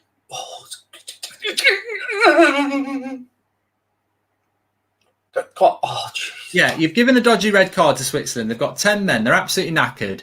They go up the other end. They win a free kick, and you think, nah, I'm not going to give that. Yeah, I can't give that. It looked like he might have dived. I'm not going to give that. Just give him a chance to whip across into the box, you miserable bastard. You know?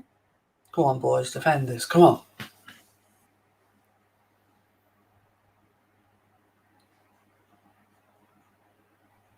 Oh. Straight into Sommer's arms with the flick from Busquets. He's like a magnet, isn't he? Yeah. Get over here. I think Spain will probably win on penalties. We're all thinking, if it gets to penalties, they're going out. And Sommer has been fantastic. But it's one of those, isn't it? Football's never easy to predict. I think it just feels like if it goes to penalties, at least it's fair. At least they have an equal chance. Like right now, this take ages on the throw in. Yeah, just throw it out off. Just keep kicking it out off him again. Keep saying to Michael Oliver, is it our ball? Je suis our ball? Is it our ball? Is he Spain? Throw it to the Spanish player. Go, it's your throw. And then Michael Oliver go, no. What? No, understand. This ball smells, mate. I'm not using that one. Check the ball. Is it? I think the pressure might be a bit off. Yep, another throw in. Good lads. Good lads. Get in the corner. Just better pray Michael Oliver's not using the RTE clock. Mbabu's actually switched on here a bit. He's going for a long one. Don't go for a long one. Go for a short one. Trying to bloody win it. What are you doing? Oh, no. That was a bad throw. Handball ref. Foul him. Yeah, foul him. Oh, there's no chance he's getting out of his half if I'm playing here. He's him and the 27 minutes. I only feel nervous. I only feel nervous because of you from the other night, by the way. That's the only reason I'm feeling nervous about not getting penalties here.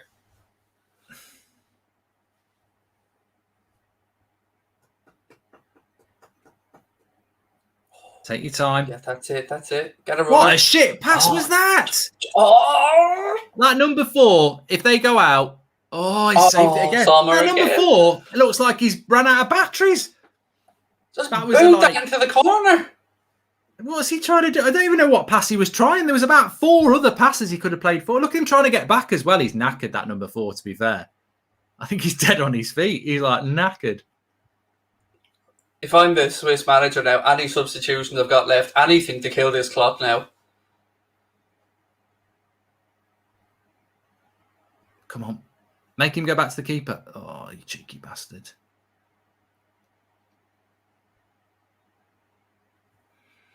Oh, go with the runner. Just foul him. Just foul everybody. Just keep fouling them. Gallagher says Sommer's man of the match.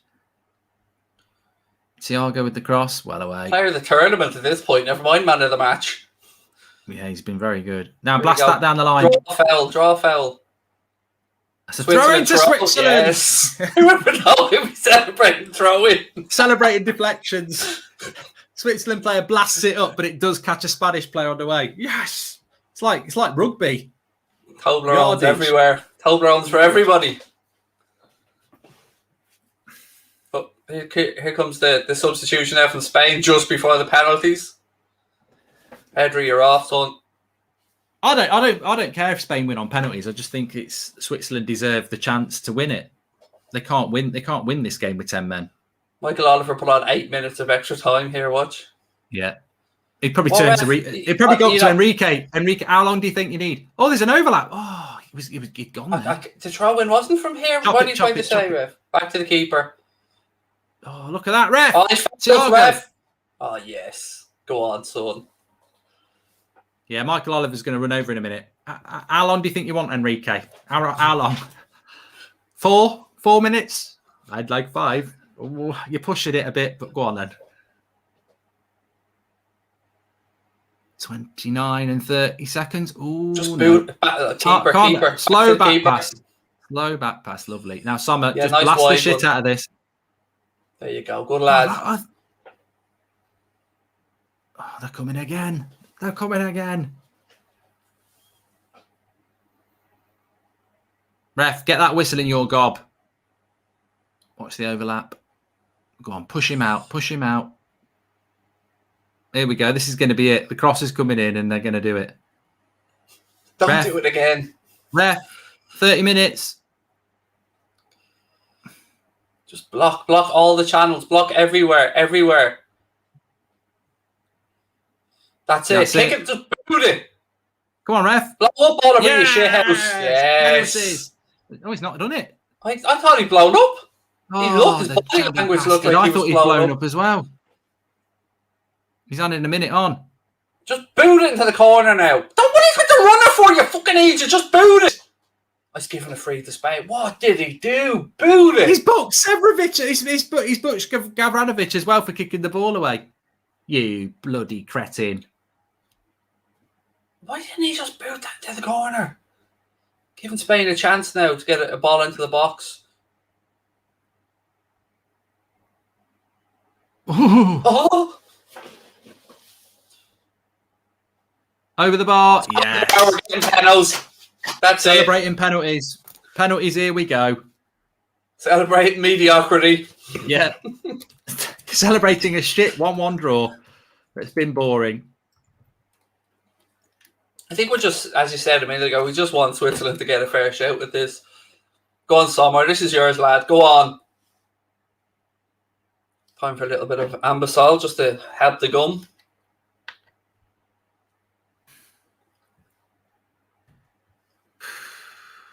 Which way is this going to go, everybody? I'm actually a bit excited now.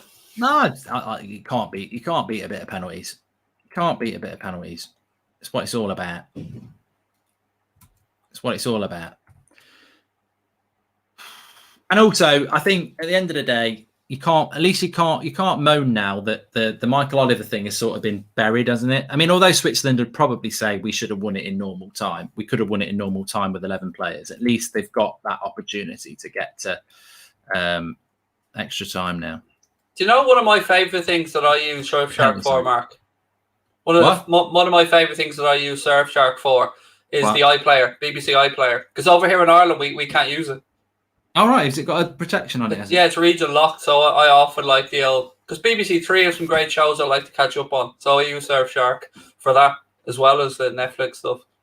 This is a very good point. We are sponsored by Surfshark, and Craig raises a very good point. Thank you, Craig. That Surfshark are sponsoring this show. You can download it. You get 3 months free, then 83% off. Surfshark is a virtual private network, so if you are like Craig in Ireland and they have this regional thing for BBC iPlayer, you can use Surfshark to say that you are in the UK, or you can use it to use you're in America. So you can access location-based streaming services with a virtual private network, because it shields your location and you can put it as anywhere you are. So if you're in London, you can log on using Surfshark and say you're in New York or Dublin.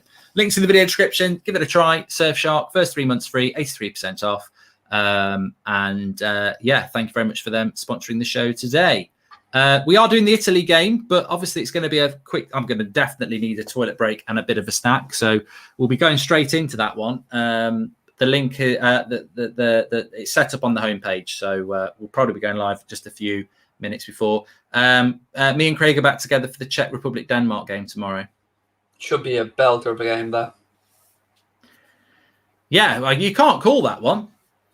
No, very, very difficult to call. A proper 50-50. I mean, I can't remember what I said this morning. Whether I said this one, obviously every game's got the potential of going to extra time, but I definitely think that Belgium-Italy has got it written all over it. So it'll probably be for like 4-0 to Belgium now.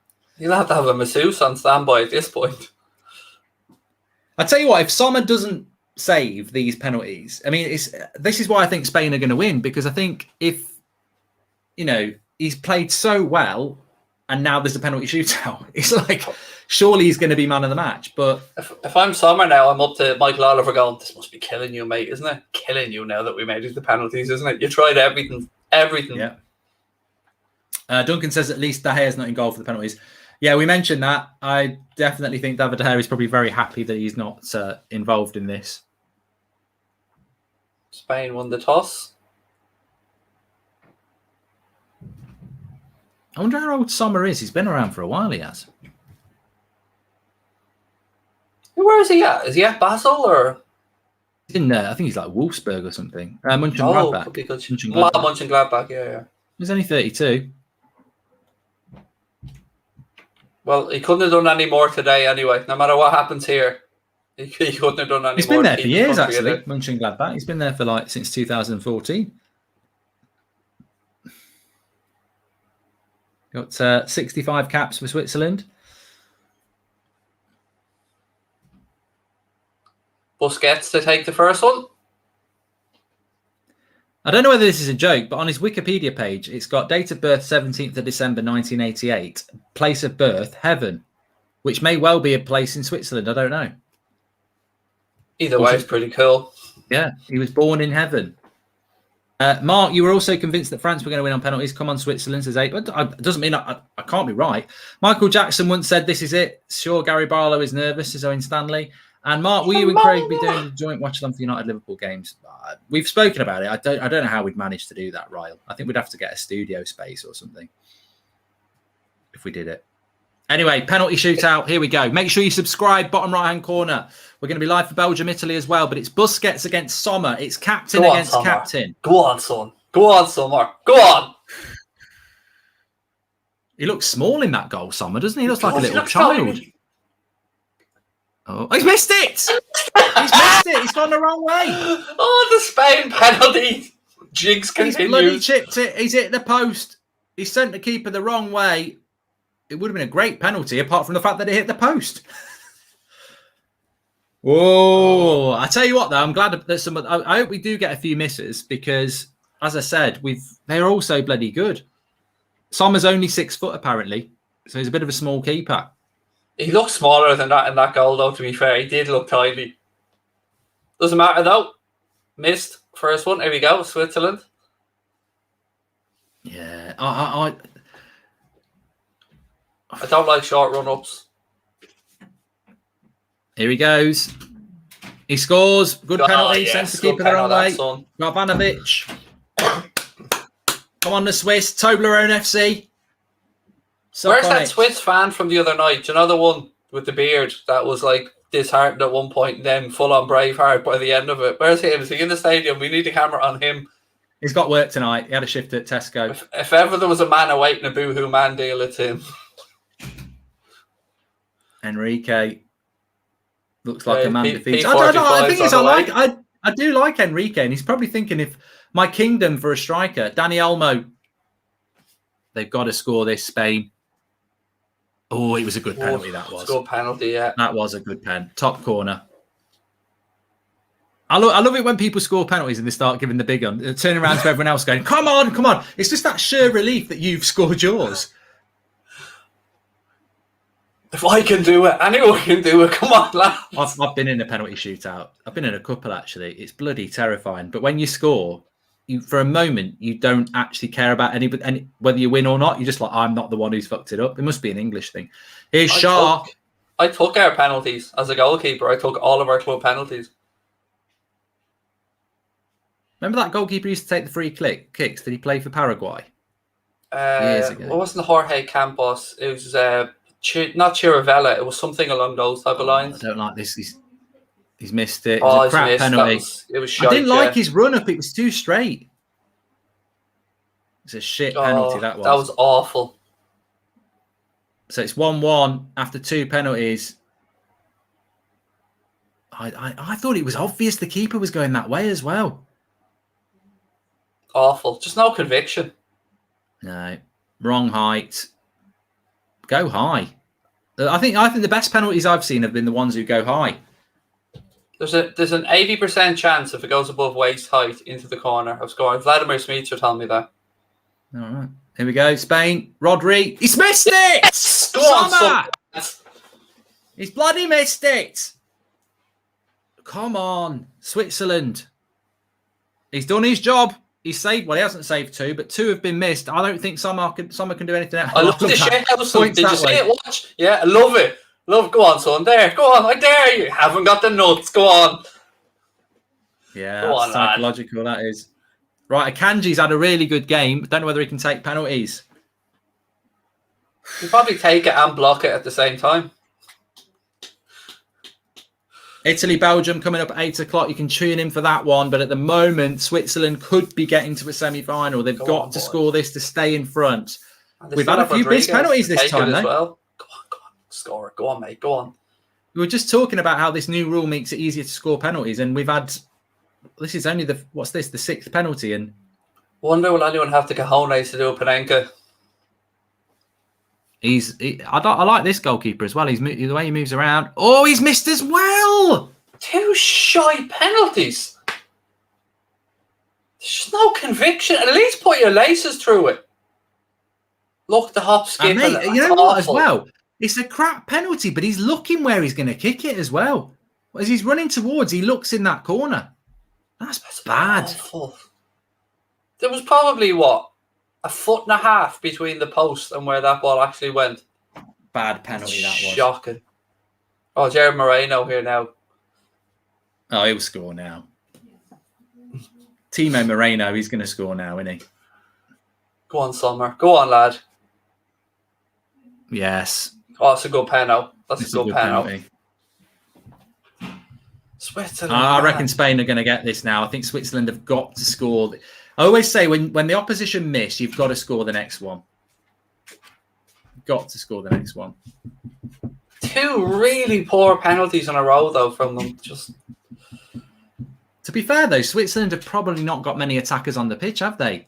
Mbolo's gone off and Shaqiri's gone off. They brought a lot of defenders on. Seferovic went off as well. Yeah. Why isn't Michael Oliver's being a dick and standing right over every single one of Switzerland's penalties? Oh, my God. Oh, jeez. So Spain score this, they're through? Yep. That was awful as well. Well, they got to extra time, they got to penalties, and they bottled it. That's 3 in a row they've missed now, isn't it? Yeah, you can't miss 3 penalties in a row. Just Yazabal. Oh, it's Olazabal. Here we go. This to win it.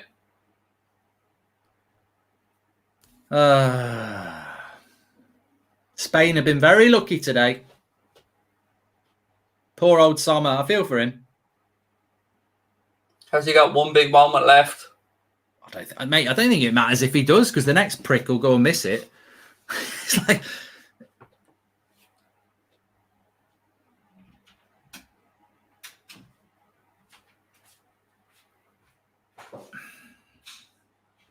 Come on, fella. Here we go. This is to put Spain through. And he does. Yazabal puts them into the semi-finals, bottom corner. It's a good penalty. One of them, innit? Spain are absolutely ecstatic. Michael Oliver's ran in and jumped on top as well. Oh, dear me. Unlucky Switzerland. What do you say, Craig? Yeah, your heart goes out to Switzerland, but look, penalties was a fair way to decide it. Spain won a fair and square. Some shocking penalties, and you got to feel for the Swiss players. But Spain, once again, have been, riding their luck, and you need a little bit of luck to get through tournaments, and they've just booked their place in the semi-final. They have. Look, I think at the end of the day, we all wanted Switzerland to get to the penalties. I think they deserve to do that. I think Sommer's been fantastic, unlucky, as Thiago just said there. Played really, really well, but their penalties were shit. if you can't take good penalties, your penalties are shit. So fair play to Spain. They go through to the semi-final. Switzerland go home. Italy, Belgium's coming up in about 15 minutes. We'll be back live. I've set a stream up for that, so I'll see you on there in a few minutes' time. Big up to Craig. Thanks for popping on, Craig. You're back with me tomorrow for Check Dem Remark. Yeah, looking forward to it. Thank you very much, and enjoy the games later on, folks. Well, the game later on tonight. Big shout out to Surfshark. Links in the video description for that if you want to check it out. And I'll see you in probably about 5 to 10 minutes' time, just ready for Belgium, Italy. Speak to you in a moment. Thanks for watching. Make sure you subscribe, and I'll see you in a few minutes.